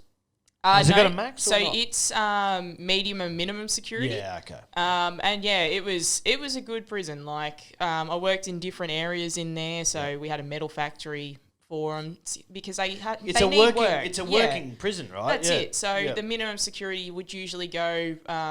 They Day go out release? in the community. Yeah, For day release, Day yep. release. And they go with one of the officers and do like mowing cemeteries or a bit of community work. Yep. And then you'd have other ones that would, you'd have the ones that are inside in the medium part, and they'd be doing either woodwork or metal work and they do projects for the community. So they build tables or, depending what projects Yep. we wanted. Yeah. Well, I mean, that's what they call a rehabilitation centre. Yeah, Because exactly, yeah. you need meaningful work. If you're going to rehabilitate someone, you can't just stick them in a cell Yeah. and think that they're going to be rehabilitated, for Yeah, Christ's sakes. exactly. It's not going to work that way. And you're going to stick someone in a cell for 24 hours and hope that they're going to be fine and Yeah. stay and not pissed off. No. Oh, I know a couple of ex-cons that give me a very, how would you put it? A very thoughtful and very emotional Yeah. view of what it's like to be inside. Yeah. You know, and that, it's a difficult place. Yeah, And a and lot I of can these imagine people that. get there. Some people absolutely deserve to be there, locked away Yeah. forever, and Yeah. But a lot of these people just made some shit choices and Yeah. fucked up and whatever else. And Yeah.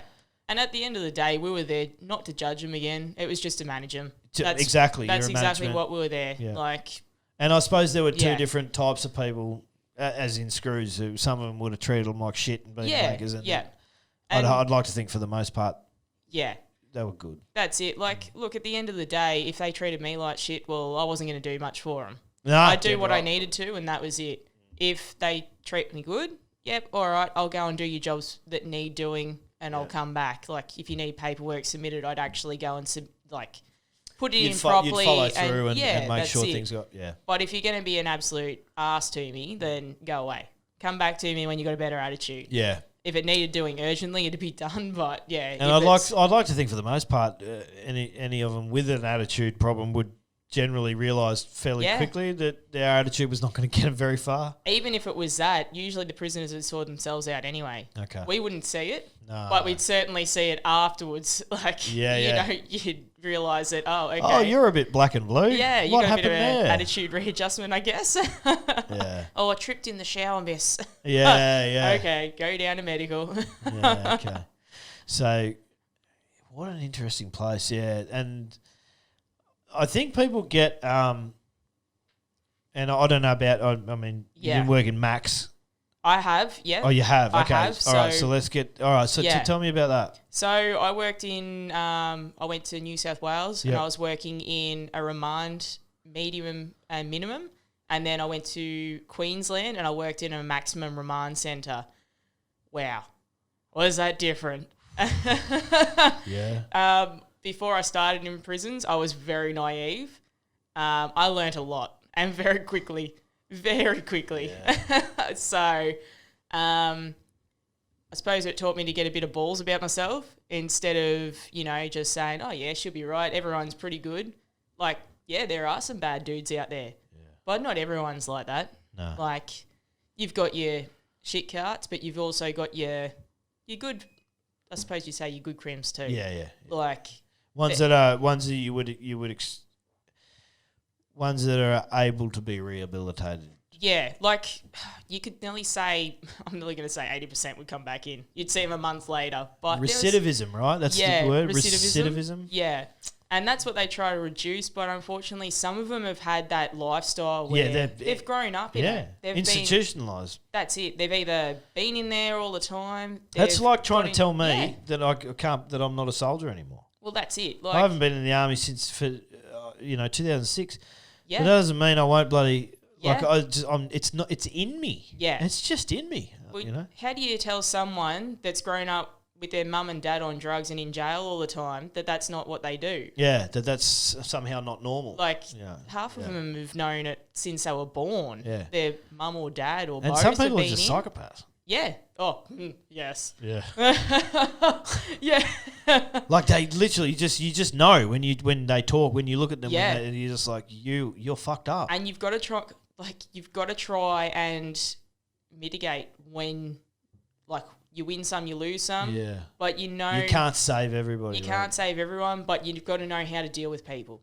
Like, at the end of the day, like, I can't say everything that happens in there, but at the end of the day, if you can deal with people differently and treat everyone pretty fairly, like, don't go freaking what I've seen in the paper and, you see some going and sleeping with them and all that. Not that. No. They're fair but firm, I'm a believer in. Like, if they're good to you, you're good to them.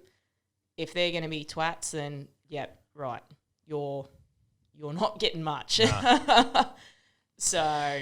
That's just decent human... Well, that's exactly right. Right, that's just you treat humans the way... Like, at some point, if you boil it all down and you take out the fences and you take out the dome and the uniforms and whatever, you just take... It's just... one human dealing with another human. Yeah, exactly. And, some of them are switched a little bit differently and they arc up a bit differently. They don't know different. Like, that's what they've known. Well, and you take out the psychopaths that are literally just because their brains are built that way. Yeah. But you take them out. Yep. Then you're just dealing with a person that's just had a fucked up life. Oh, yeah. Yeah, and you don't know what their history's been to make them like that either. Yeah. So, like, or at least not all of it. Well, not all of it. Like, at the end of the day, a lot of them are going to say they're innocent. Yeah. Like, but at the same time, you've got maybe that one or two that are. But at the same time, there's some guys there that they just want to block it out. They don't want to go back through it, or they've been protecting someone too. That's also been another one. Yeah. Drugs are a massive part in daily life now. Yeah. Everyone knows someone that's on drugs. Yeah. Like, it's a bad thing, but unfortunately it's out there. Is there a lot of the inmates, is there drug-related issues? Oh, heaps. Is there drugs in the prisons? Yeah. You'd be silly not to, see them much. Yeah. There was a comment I was going to make, when we got onto the Mac stuff, there was a comment I was going to make about, it's very easy to sit down, watch television, watch Netflix and go, America's toughest prisons and America's this and that. Oh, they're full ball. I know, but but I think to myself, okay, there's a lot of race issues, there's a lot of gang issues, there's a lot of other issues. I feel like we don't have that necessarily in Australia. Oh, Certainly we do. Really? Yeah, we do. Yeah. Wow. Yeah, even on the inside. Like, you've got the gang issues on the outside. They follow them to the inside. And then you've got the little prison gangs too. So do you, even if you are in an Australian prison, you need protection? You need... Yeah. Yep. And that's what a lot of them will do too. Like, if they're scared for their wits, they'll either go, like, they've got protection there as well, or they'll, take them. So they have to align themselves with somebody. And some will get scared into it. Some will just want to be in a gang. Yeah. Some will, it just depends what they're sort of in there for, basically. Wow, yeah. I didn't know. I wasn't sure whether because the States is, they televise fucking everything. But the prisons here, I wasn't sure, I thought maybe it's not that bad. Yeah, they've got the gangs and everything in the prisons. Is it only really in the Max side of things? No, all the way through. Everywhere. Yeah, everywhere. There'll be someone affiliated with someone somewhere, or like, you've got different gangs, like your bikie gangs and your prison gangs, and it just depends what type they are, basically. Is it? But what about race? Race ones too. Yeah. Really? Yep. Definitely. Yep. That just blows me away. I didn't think it's a. We don't even have. So we got like Asians over here, we got Caucasians here, Aboriginals. Yep. They'll all have their own little bits and pieces. Wow. A lot do mingle, but there are some that go more towards that extremism and they'll stick to themselves. Yeah, okay. Yeah. So, but is there ever a standout, like as in, if you just happen to be the right amount of grey man, the right amount of can look after yourself, that people leave you alone and you can just coast? Sometimes, but then they'll also be hit up too. So some of those they'll try and drag them in. But there's not really many of those type of guys that come in that are just the grey area. There's always, you'll see the big hitters come in and they're usually affiliated somewhere. Right. Yeah. Yeah. You'll see, they come in. Yeah, I've got a book here, Rob Langdon's book. The difference being, shout out to Rob. I can't wait to get him on the podcast one of these days. We're going to work it out. But he was an Australian soldier but he was in an Afghan prison. Oh, right. Right, and he survived. He was there 7 years. Jeez. 7 years. He only got released in 2017, it was. Far out. That'd be rough over there too. But, he's a big guy and he's whatever. And I know it's an Afghan prison and it's completely different. But I was blown away reading his book, thinking how, like, the dynamics of the prison are still the same as the gangs and the whatever else. And I think for him, because he was a Westerner, because he was a big guy, a lot of tattoos, and he says it in the book that he got away with a lot of the other stuff. And, never had issues with rape or anything like that. Oh, right. Because that makes sense. Yeah. Yeah. He had, but and he was also able to stay out of a lot of the fray because he just had. I guess he was just the right amount of. He'd have that scare factor. About him too. And I think they called him. I have to read the book again. They called him something about the coloured in man or something. Oh, really? A lot of tattoos.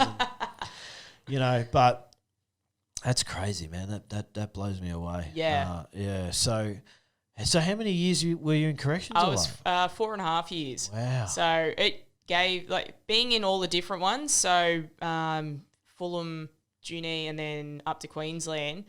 Certainly, it gave me a different range. And there was different, not dialects, but different ways each prison ran. Like, they'd have their own different words and, way of going about things. Okay. It was like different. Like their own language almost. Yeah, nearly similar. Or sub-language, I guess. guess. Sub-language pretty much. And you're like, oh, that's different. But it was cool to actually see.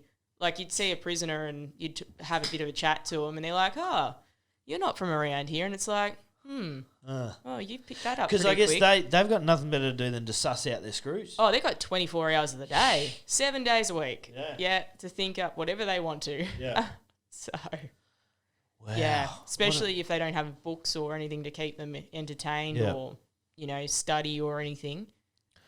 So that would have been a huge influence on your life. Oh, definitely. Like, but like in a positive way for the most part. Oh, yeah.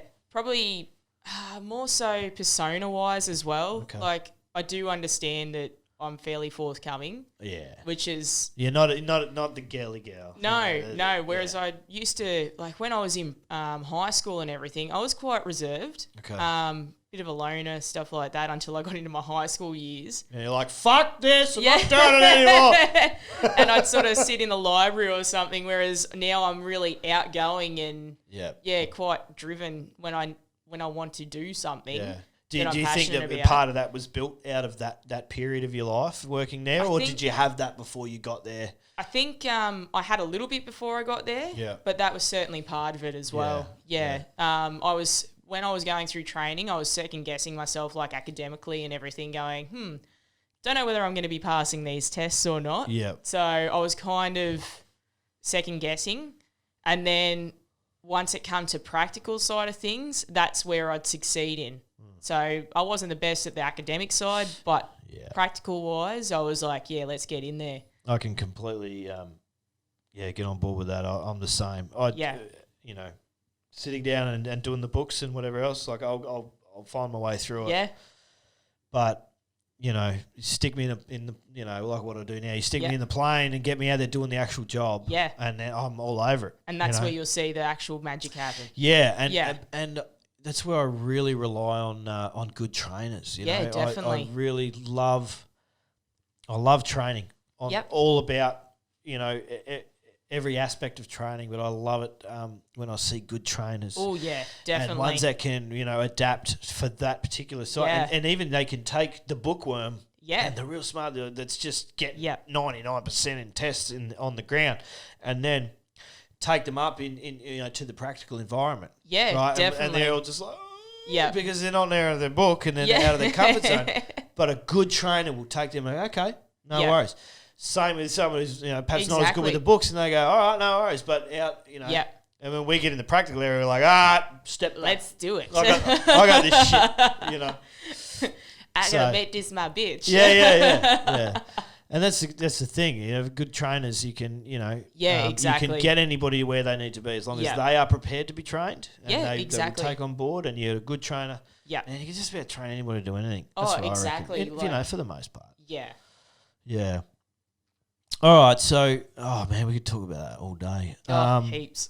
we'll get back to that right. at a later time. Okay. So I want to bring us around to chopping wood. Ooh, lovely. When does Caroline first pick up an axe? It would have been way back, right? I was about 19. Okay. So I've got a twin brother. He was first introduced to it when he was about 12 years old, and an axe or to the wood chopping, both. Because when I was 12, I also was, you know, I found some wood. Oh, I'm sure you did. Yeah. Different kind of wood. Maybe just a Didn't little want bit. an axe going anywhere near it. You would have been in for a sharp surprise. Touche. Sorry. Yeah, didn't go ahead. So playing with wood when you're 12. Yeah. No, so you're a twin brother, 12, but you were 19.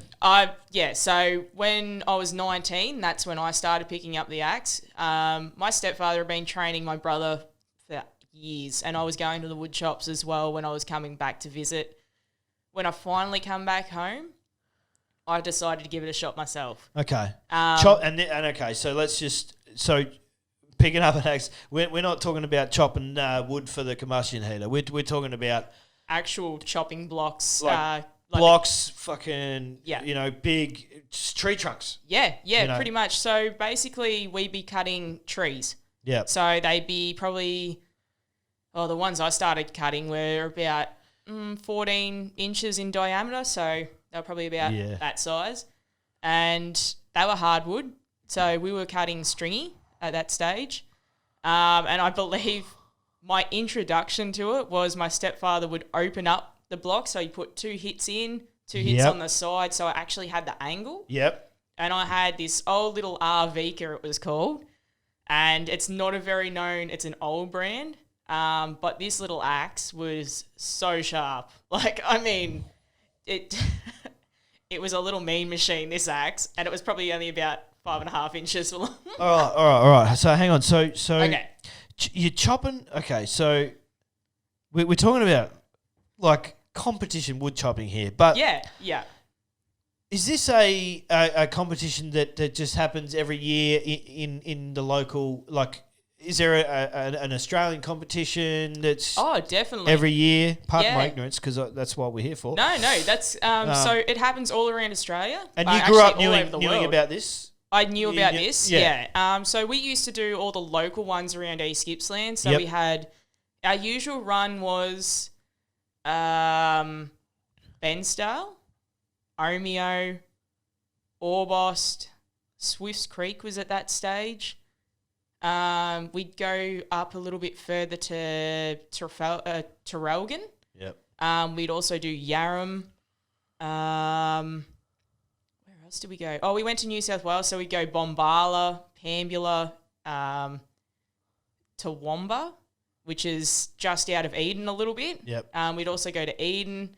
That was sort of our little circle where we go and chop, and then we come back. So is this like, for example, okay, so, you know, if you're into horses and you're doing dressage, it's the same thing. Similar to that, You put Yeah. the thing in the horse float, Yeah. and you drive around, and there's a Yep. season, and you go and do this thing. Exactly. Wow. So you know how you've got like the So shows? you were doing this from when you were a kid, even though your Yep. brother was doing this. He was doing it. So you went years around before. Yeah. Yeah. So do you know all like the local shows, like Yeah, Ben yeah. Style show and The big those one, some yeah. ones? Yeah, those ones. Sale show. Mafra had a really good Yeah. show, you know. Yeah, well, that's where we chop at the Okay. shows, and that's apart from Swiss Creek, it was just a little local chop out the back of the pub, and we Wow. go and have a drink at the pub afterwards.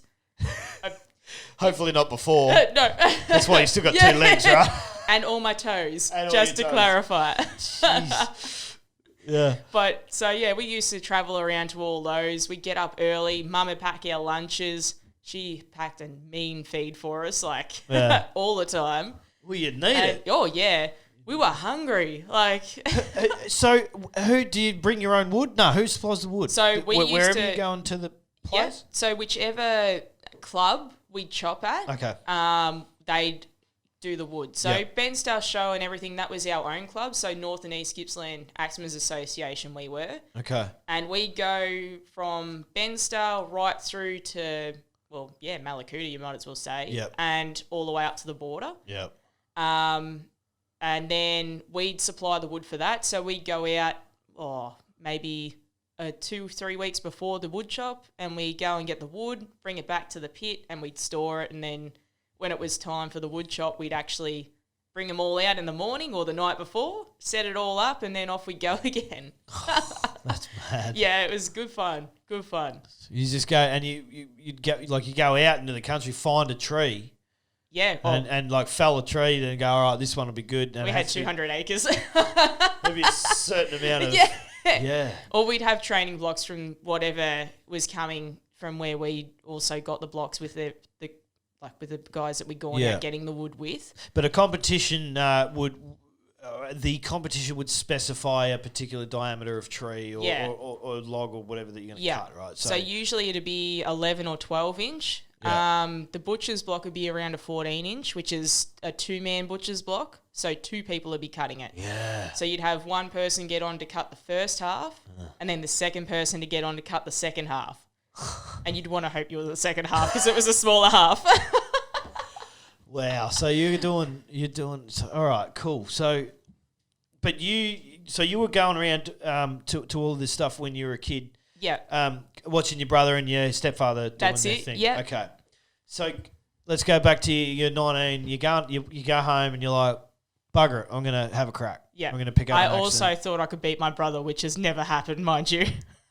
Still to this day? Still to this day. He's 6'3" and built like a brick shithouse. Oh, There is really? no way I'm beating him. I don't know. Oh, You might, you what, you're 5'5"? 5'7"? Yeah, you're tough, Yeah. 5'7". 5'7". I'm something pretty like tough that. too. Yeah. Hey, you could beat my ass in a fight, so I wouldn't worry Touchdown. too much about it. Boom! Church dog down. You're out. All right, so you go, bugger it, pick up an axe. I'm going to try and have a crack Yeah. at my brother Yeah. and did you like any formal training, or you got it from the stepfather and your brother that just gave you some Yeah, tips? And got it from them usually. They always trained me. I also had Chris Eaton and Colin Eaton. They're really good family friends. So shout out to them, Yeah. boys. yeah, But their father They're and wood son, chopping, they're wood chopping family. yep. And they taught me heaps as well. Like if I didn't have a right axe, they'd supply me with another axe, or Okay. I'd saw with them, or they were just fantastic. Because there's wood chopping, but there's also sawing as well. There's also sawing, Right. and then there's also chainsaw. Chainsawing. racing. I've seen a couple of guys with a fucking V8. Yeah. 2 blokes pick up a V8 with a fucking chainsaw on it. They're like, Yep. "Meow." My brother has got a race, like a hot saw, and it is a mean machine. Like, they're just insane. I love them. I want one. I want one too. I know. I just want to look at it, Yeah. and start it up. Yeah. But Jesus Christ, you're right there, JB. JB's just destroying the set. It's out. Do you know how we said it was going to fall on the ground? It's Yeah. happening now. Is it? Yeah, it's going to fall down. It's going to crash and burn. Yeah. All right. So, all right. Wow. So, all right. You're starting to chop. You're Yeah. getting the training and you're doing whatever. Yeah. What was what was your view? It was just locally. That was it at that time. It was locally at that time. Eventually, probably once I started getting a little bit better, I wanted to aim for the Australian women's wood chopping team. Okay. And then I kind of had a bit of a setback. So I had a heart operation done, just a minor one. And it had... They just went in there to see if you actually had one? Yeah, pretty much. Okay. So I had what they called Wolff-Parkinson-White syndrome. And it was basically an extra pathway in the heart. Oh. And what they did, they just went up, you know how they go through the groin? They go up through the femoral artery. Yeah. Yep. So up there. Yep. they went and burnt the pathway that I had. Yep. And it just meant that my heart was going back to a normal function again. Yep. So it'd chuck an extra beat in, and then it'd just be going mad for a few seconds, and then you'd go back to normal. Yeah. It's not ideal, and particularly if you're going to be doing some heavy work, or any physical activity for that matter, that's when it's really starting to give you dramas. And I used to be getting off a block, and my lips would be blue, and I'd struggle trying to get my fitness up. Yeah. And it was only I got knocked out by a hot chip. This is how I found out about it. A hot chip. A chip or a chick? A chip. Yum yum. You got knocked out by a hot chip. A hot chip. As in like a spicy? As in like fish and chips? Oh. Yeah, a hot chip. Bloody KO'd me. On the ground, out cold. Get the fuck out of here. Dead set. How does that happen? So it had triggered this. Oh, yeah. And it had just knocked me out cold. Flattened me on the ground. I woke, I come to... and went up to the hospital. You're a wood chopping champion. You're murdering fucking hardwood left, right, and centre. And you got taken out by a soft potato hot chip. That's fucking hilarious. It's the only time I've been KO'd too. So. It's the only time I've been KO'd. That's hilarious. So, oh, God. All right, so this chip took you out, and that's when you realised you had a problem. I think I've got a problem. So I'm like, all right. This chip just took me out. That's hilarious. So it kind of brought everything into perspective as well. Like, I was like, yep, all right, this has happened. And I'm like, all right, I need to get fixed. So went up to the hospital. They booked me in for my surgery and everything. I went to Melbourne, had my surgery. I came back and I said to Mum, I'm like, I don't want just to be like bench level. I said, I want to go world champion. I want to go all the way. And the first step of that was aiming for the women's team. So Mum and I and Kevin, we sat down and we're like, all right, what do we need to do to get there? And I basically trained. I trained my ass off. And it was like, oh, God, I couldn't even tell you the amount of blocks that I cut and the amount of axes Kevin ground and we brought, and also like I was saying, Colin and Chris and all of North and East Gippsland Axemen's Association, all of them, they all helped me out somehow. And we got there, whether it was travelling, whether it was just getting out there, going to Royal shows. I went to Royal Sydney show, Royal Melbourne show. They were the main ones, just to get my name out there a little bit and get noticed to be selected for the team. And I travelled further and farther and wider. Canberra show was another one. And eventually I got selected for the women's team, and I stayed on there for about 4 years. And in 2014 was my first trip to America, and that was with the team. We went with the team doing, so it was a teams race. Yeah. So it wasn't the World Championships then, but we went over, and their wood is completely different to ours. Like, I mean, you need a new set of axes for their wood over there. It's insane. It's like cutting butter. Like, but if you're not careful, because we're used to hitting hard, like as hard as you can in the wood. Yeah. There you've got to be careful. If you hit it too hard and drive it in too far and not bring your axe out quick enough, your axe gets stuck. So I learnt that pretty damn quick. Oh, shit. So I had to You're laying into this thing and getting the axe stuck. And I got stuck and I'm like, Mum, I don't know what I'm doing, because I took Mum over with me. Mum's first overseas trip, mind you. So I took her to America. So she's just looking around the place like, oh, I've seen you cut wood before. I'm just going to look over here. Yeah. And that's mad. It was my first introduction to axe throwing as well. So you get the shits on and throw the axe. So They have a thing and it's set up on a target as well. And you've got to throw an axe at it, a double-headed axe. I was like, I have never seen this before. Like, never. Wow. And I love it. I love throwing the axe now. Yeah. Like, it's the best fun. Yeah. And Mum got stuck into it as well, so it was just even really Mum good was fun. throwing it. Yeah, she was having fun. Oh, yeah. that's hilarious. She got a bullseye before I did. Oh, really? Yeah. Shout out to Mum. Yeah, Good work, exactly. So, yeah, that was really cool. Great bunch of ladies. Like, I couldn't have asked for a better set of teammates. Like, I was the youngest one there, but they were just fantastic. And Mum had a ball too. Like, we're there well out of our comfort zone. Like, and this is your first trip to the States? First trip to the States. As it wasn't world champion, this was just... This was just normal, yeah. A normal, what it was? Just a team, one of the team members, basically. Okay. So I hadn't done anything, I'd been on the team. Was it a world championship thing though? Or was it just like, all right, the Aussies come over and we'll just have some sort of competition between Aussies and the Yanks or something like that? That's pretty much what it was. Okay, yeah. all right, cool. So, and we had the teams race. It was really cool. Like, I probably chopped my best performance there at that stage. Yeah. Teams races made me come out of my shell a lot. Like, they made me, I suppose you'd say, chop harder. Yeah. It really made me pull my finger out. Yeah. I suppose because I didn't want to let the team down. Chop harder or chop smarter or chop... Probably like, both. Yeah. Like, I would fly through the blocks. I'd be halfway behind and I'd still manage to come up and be chopping off either one or two hits behind the person that was coming off. Yeah, yeah. And I was the last team, like I was the last cutter. So it depended where we were at. You could have a bad log and that could set you back. Yeah. Or something could get in your mind and you just stuff the block. It's competition like any other competition. Yeah. And you are prone to just, for every other thing, whether you're playing basketball or you're shooting or kicking a footy or whatever, you're just as prone.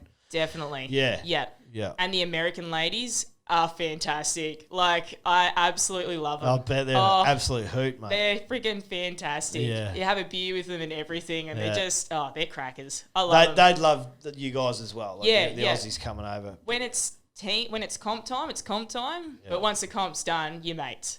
It's always a way. Yeah. It's great. That's a good sport to be involved in if that's the case. Yeah, definitely. Absolutely love the sport. Wow. So this is your first trip to the States, and that was good. It was changed really your ethos a little bit. You got and so you come back to Australia. Came back to Australia. Keep chopping locally in the local competitions for a couple of years, but you're still part of the international team or the Australian team. Yeah. Okay. And so when does the World Champions come? So 2017, the World Championships came around. It's only a couple of years ago. Yeah, it was only a couple of years ago. Yeah. So we were... At this stage, I wanted to go sooner, but I hadn't felt quite ready. A lot of people had asked me whether I was going, and I'm like, and plus money-wise and everything, it's really expensive to get everything over. Like, to get myself over and back, it cost me $5,000 to get all my equipment myself. And was that a hire car? Yeah, it was a hire car as well. Because whereabouts in the States? Which state? We went to Hayward, Wisconsin. So okay. I took my best mate Kayla with me at that stage. Yeah. So we made it a road trip. So we flew into LA. No, we flew into New York. Oh God! How did you get to New York from here? We flew. But did you have to... Well, you could have taken a boat. Could have had a boat trip. What are you fucking laughing at, JB? How did you... This has to go on. It's all going on. It's all live. It's all going on. Not live. Oh, that is the best. I'm sorry. I just... So... Check, please. Table 1. Man. What I meant was if you fly from Australia... Yeah. You can't... A plane doesn't go to New York. You have to go, stop at LA, right? Yeah, we had to stop at LA. Yeah. So you went to fucking LA. So we went to LA. Smart ass. How long were you in LA for? Just a couple of hours. Oh, a couple of hours. Yeah. Oh. And then we flew to New York. Oh, really? How did you get there? Do you really want to know? Yeah. Okay. So we got to New York. Anyway, by that stage, it was freaking, it was late anyway. We managed to get a feed and we were so tired. Anyway. That's a long bloody flight. Oh, it was it's a long ridiculous flight. And then when you get there, that's like going from LA to New York's like going Sydney to Perth. Yeah. Right? It's a long fucking way. Exactly. And then I had my Axe box to cart and my own luggage to cart. Yeah. And Kayla had her luggage. And I also had her little bag of mine that she was carrying as well. That had the special drug. Yeah, that's it. So, and that was my first introduction to Uber, mind you, as well. Oh, over there. yeah. Well, 2017, Uber was certainly a thing. That was ridiculous. Good or bad? Bad. Bad, really? We ordered an Uber at our hotel to go and take us to where we were picking up our hire car. Anyway, when it happened, the Uber goes, we'll pick you up from this street. We're like, no, we don't know where we are. We need you to pick us up from the hotel. Nah, picking you up from here. So I ordered probably about 3 Ubers before one had actually come to the front door to pick me up. Why would they not come to... They apparently something about the traffic or something through there. They wouldn't go there. I'm like, if I hadn't known that, I wouldn't have even bothered. Do you know what? When we were in... we were overseas in at the start of last year, so 2019, and we were in... what's the name? We're in. We went to Auschwitz. Oh, for Christ's sakes! In Poland, anyway. Yeah. It was I keep thinking Kiev. Kiev's in the Ukraine. Anyway, we were in Poland, but it was so in the city centre. Yep. In the city area, Ubers weren't allowed in there. Yep. Taxis were allowed in there. Oh, right. But not Ubers. It was so they could only come to the outskirts. Yeah. So maybe it was a similar situation. Because if they got caught in there, Krakow. That's what it was. Oh, right. Yeah, it's pronounced Krakow. There you go. But it's, Krakow anyway, in Poland. But anyway, that's the reason. So maybe that was a that's similar possibility, thing. yeah. Yeah. So, well, we eventually picked up our car anyway. Okay. So, and this is when the fun started. Is this the first time, by the way? No, because you've been in the States before. I was going to say, is this the first time that you were driving on the other side of the road? Yes. Yeah. Wow, what an experience that was. Oh, geez. Kayla and I were sort of tossing up going, are you driving or are you? And I'm like, I don't know. And it was the middle of New York too. So I'm like, I don't want to drive in New York. Why did we do this? So that's hilarious. We eventually got our car. Anyway, I'm like, all right, I've got this. Hold on. So we jump in, we get going, we made it onto the right side of the road that we're meant to drive. Yeah. And I couldn't understand why everyone was flying past me. Flying past me. I'm like, I'm sitting on the freaking speed limit. Even the coppers were overtaking me. Oh, I'm like, miles, not kilometres? Yeah, I was literally going kilometres. Yeah, it says 50 mile an hour. I'm doing 50. I'm like, oh my God. So we eventually got used to that and our road trip started. So we went to Niagara Falls and then followed it down the bottom of the Canada border and then back up to Hayward, Wisconsin. Yeah. Anyway, we got there probably a few days before it so we could have a bit of a relax. And yeah, it was really good. It's a competition. Yeah. I went for a massage the day before the competition. I was like, time for a massage. But why wouldn't you? Yeah, it was great. It was the best massage ever. I mean, let's face it, you've got to be strong now, and you're not going to probably tell from the podcast, but you're a well-built, strong woman. Yeah. Right? I'm not exactly petite, that's for sure. No, you're not petite, but you're strong. You are built strong. Yeah. Yeah. So, wielding an axe to start with is going to be good for that. But you still need to train. Exactly. So you would have been a good nick, right? Yeah, I was training probably 5 days at the gym. I had a personal trainer as well. Yeah. She was fantastic. What kind of training? Because there's this thing about train the way you fight. It's just one of my favourite sayings. Train the way you fight. Yeah. What kind of? I mean, obviously, swinging an axe and doing the thing is the best way to train. But is it just general upper body strength and core? No? No, it's a full body. So when you're chopping, you're actually using your legs, your butt, your bloody abs, back, arms, everything. You're the using whole lot. Fucking everything. Yeah, because when you're bringing the axe down, you're flicking yourself back as well. So it's not... Yeah, because I've watched it on TV and they're fucking getting into it. Yeah, like exactly. Really using everything. Yeah. Definitely. And so you just need everything working, everything firing. So I was chopping blocks at home, probably maybe 2 blocks every couple of days at least.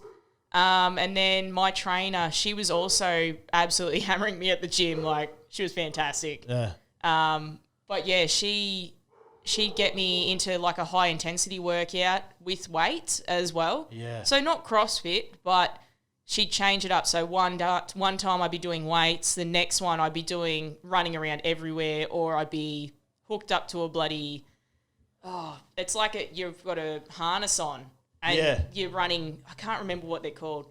You're running out on like a elastic and doing all your workout at the end of the elastic, and that's your workout. Yeah, okay, and I'm like, yeah, it used to cane. Yeah. Like, I've watched like Formula One drivers have to they do these things where they're walking along and they've got this strap around their head. Oh, really? Right, Yeah. and on this bungee, and they're like walking like that. Yep. Because the G-force is on their neck when they're going around corners, right. and when they're looking around corners to drive this fucking Formula One car at the speed of fucking light, it seems. That'd be full on. Their neck is, and their shoulders and everything, so they need to train. Yeah.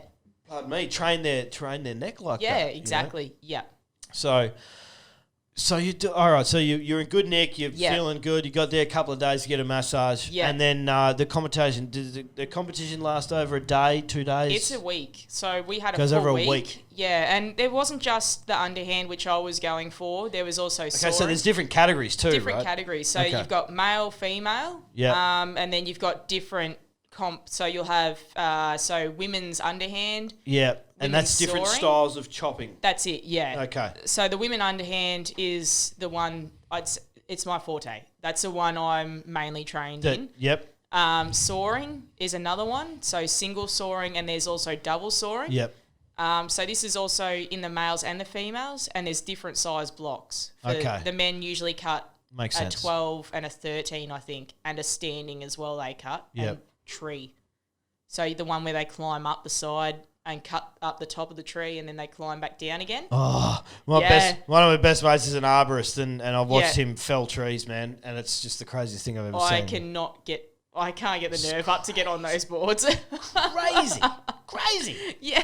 I mean, but he does it with, he's wearing a harness and wearing all this stuff, and he puts throws his ropes up there, and he climbs this fucking tree, and like, I'm not a gay man, but I tell you, it was turning me on. Yeah. Watching this guy with all his, and he had his little chainsaw. He had his little hand chainsaw. Yeah.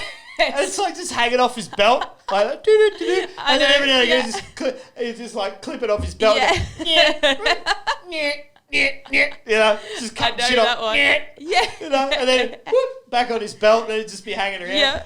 Fucking Mrs. there at the time, Renee's just like, hello. Yeah. She was just, it was getting her going. And I was like, I love it. That's awesome. Yeah. Is that, sorry to interrupt, is that Brizzy? Oh, cool. No worries. So you're there for the comp. So you do your underhand, and is that the full, this is the full World Championship event. Okay. Yeah. So there are, how many countries are involved in this sort of thing? So there was Australia. Obviously. America. Russia? I think we had, who else was there? Germany? Yeah, I feel like Germany would have to make and it. And surely the Russia, men had more. There was mainly, the women had more, the females, like the Americans and the Australians were more involved there because the Americans have a college and that's actually one of their college sports is wood chopping. Yeah, that's so. Yeah, compared to us where we just learn kind of from family to family type of thing. Yeah. So that feels. I feel like the states are like that with Yeah. the you get a college like it's probably a college scholarship. yeah, that's So exactly you what can go it is. as yeah. Yeah. I've had wood chopping. Yeah, that's I it. just want to chop wood. Yeah. All right, wipe your mouth with your good arm. Come on. Yeah.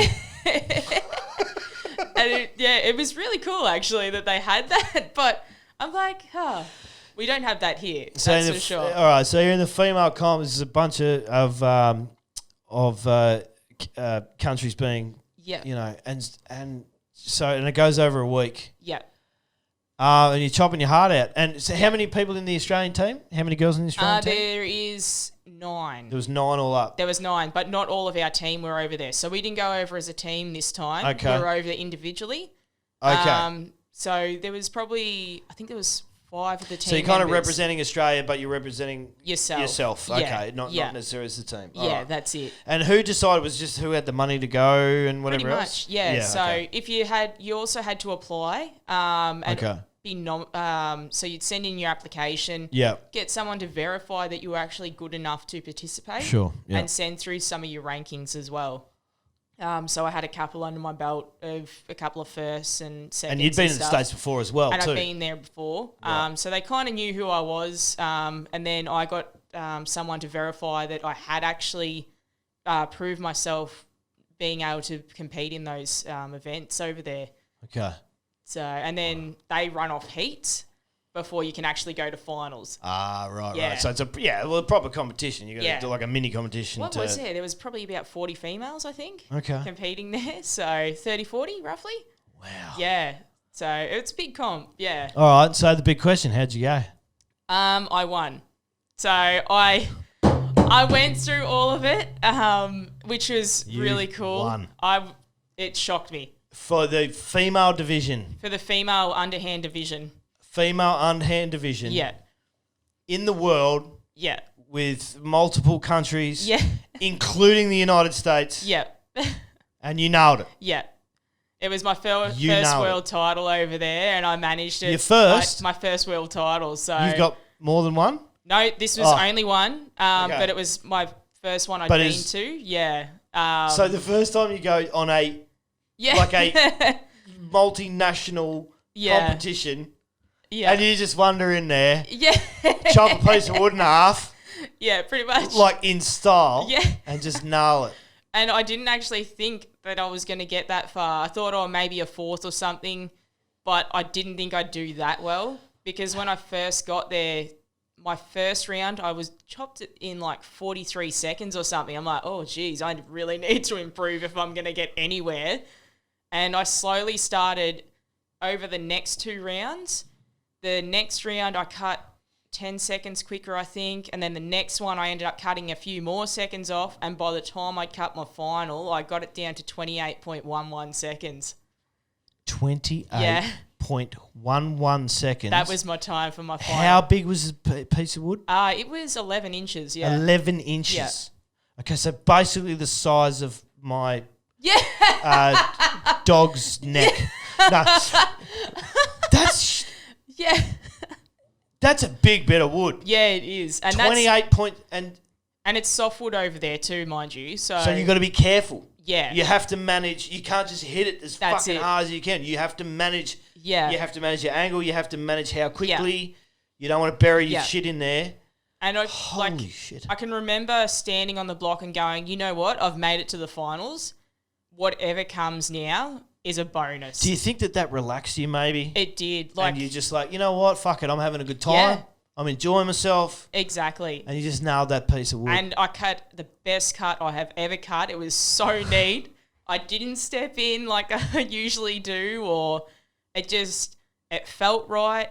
It was calm. I felt in a zone. And when I cut off, I was like, oh, this is awesome. And then I look around and everyone's still on. I'm like, what? And I was Fair like, dinkum. yes. What? How many other? I mean, were they all in heats? So you just up against, or was it just nine or 10 women all in a line, all so just smashing away? all the ladies that had made the final were all in line with me. So, 28.11 seconds. Yeah. What was the nearest time to yours? Who was second place? So the second place was another girl that was her first year cutting in a world title as Right. well. And she cut it in 29. I can't remember the other seconds, yeah. but it was 29 point something that she cut it in. And then Amanda Beams come in, who's our team captain. She came in third. Yeah. Wow, so 2 Aussies in the top 3. Yeah. Which is a really good feat. Yeah. Yeah. That is truly amazing, Yeah. dude. That is true. And this is in 2017. This was 2017. Is this an annual competition or is it? Yeah. Okay. So I had to ease off on the wood chopping a little bit while I joined. Yeah, with well, defence. of course, now you joined the military. But now I want to get back in and go again. Like, I want to get back over to America again. I really do. I'm coming with you. Yeah. I'm going. I'll pack you my suitcase. Yeah. I'll pay me way. I'll even put a couple of dollars towards your thing. That's totally mad. So wow, congratulations. Thanks heaps. Congratulations. It was a great experience. I was not expecting it, that's for sure. Just going to jump in. Should we take me first, Churchy? Not you. Oh. Oh. Thanks, JB. No worries. Oh, mate, I tell you what. Listen, we're just over 2 hours now. We're gonna have to cut it away. But what an absolute pleasure! Congratulations! Thanks what a heaps. mad thing. Appreciate it. We're gonna do this again. We're gonna touch base again soon. Yep. We'll put another podcast together because there's plenty more to talk about. All right. But listen to everybody listening in. That's nearly 2 hours. It just goes like that. Yeah. Goes like that. I swear to God, it could have been 10 minutes. I was not expecting it to go that long. Crazy amount of fun. Caroline, what an epic journey, and a little bit more about being a screw and now dog handler in the RAF. And I hope that goes really well. And obviously, there's a whole career there that you've got, to look forward to. So I wish you all the best with that in the future. But we'll touch base again soon, mate. Sounds good. And we'll do it again. Thanks very much. Thank you. Put it there, dude. Oh, I reached. I know. Such a big time. Thanks very much, team. Episode 3 of the Church Dog the Church Pod. It'll be up soon. So thanks very much for tuning in. Caroline, thanks very much. Thanks very JB, much. thank you. See you guys. See ya. Bye.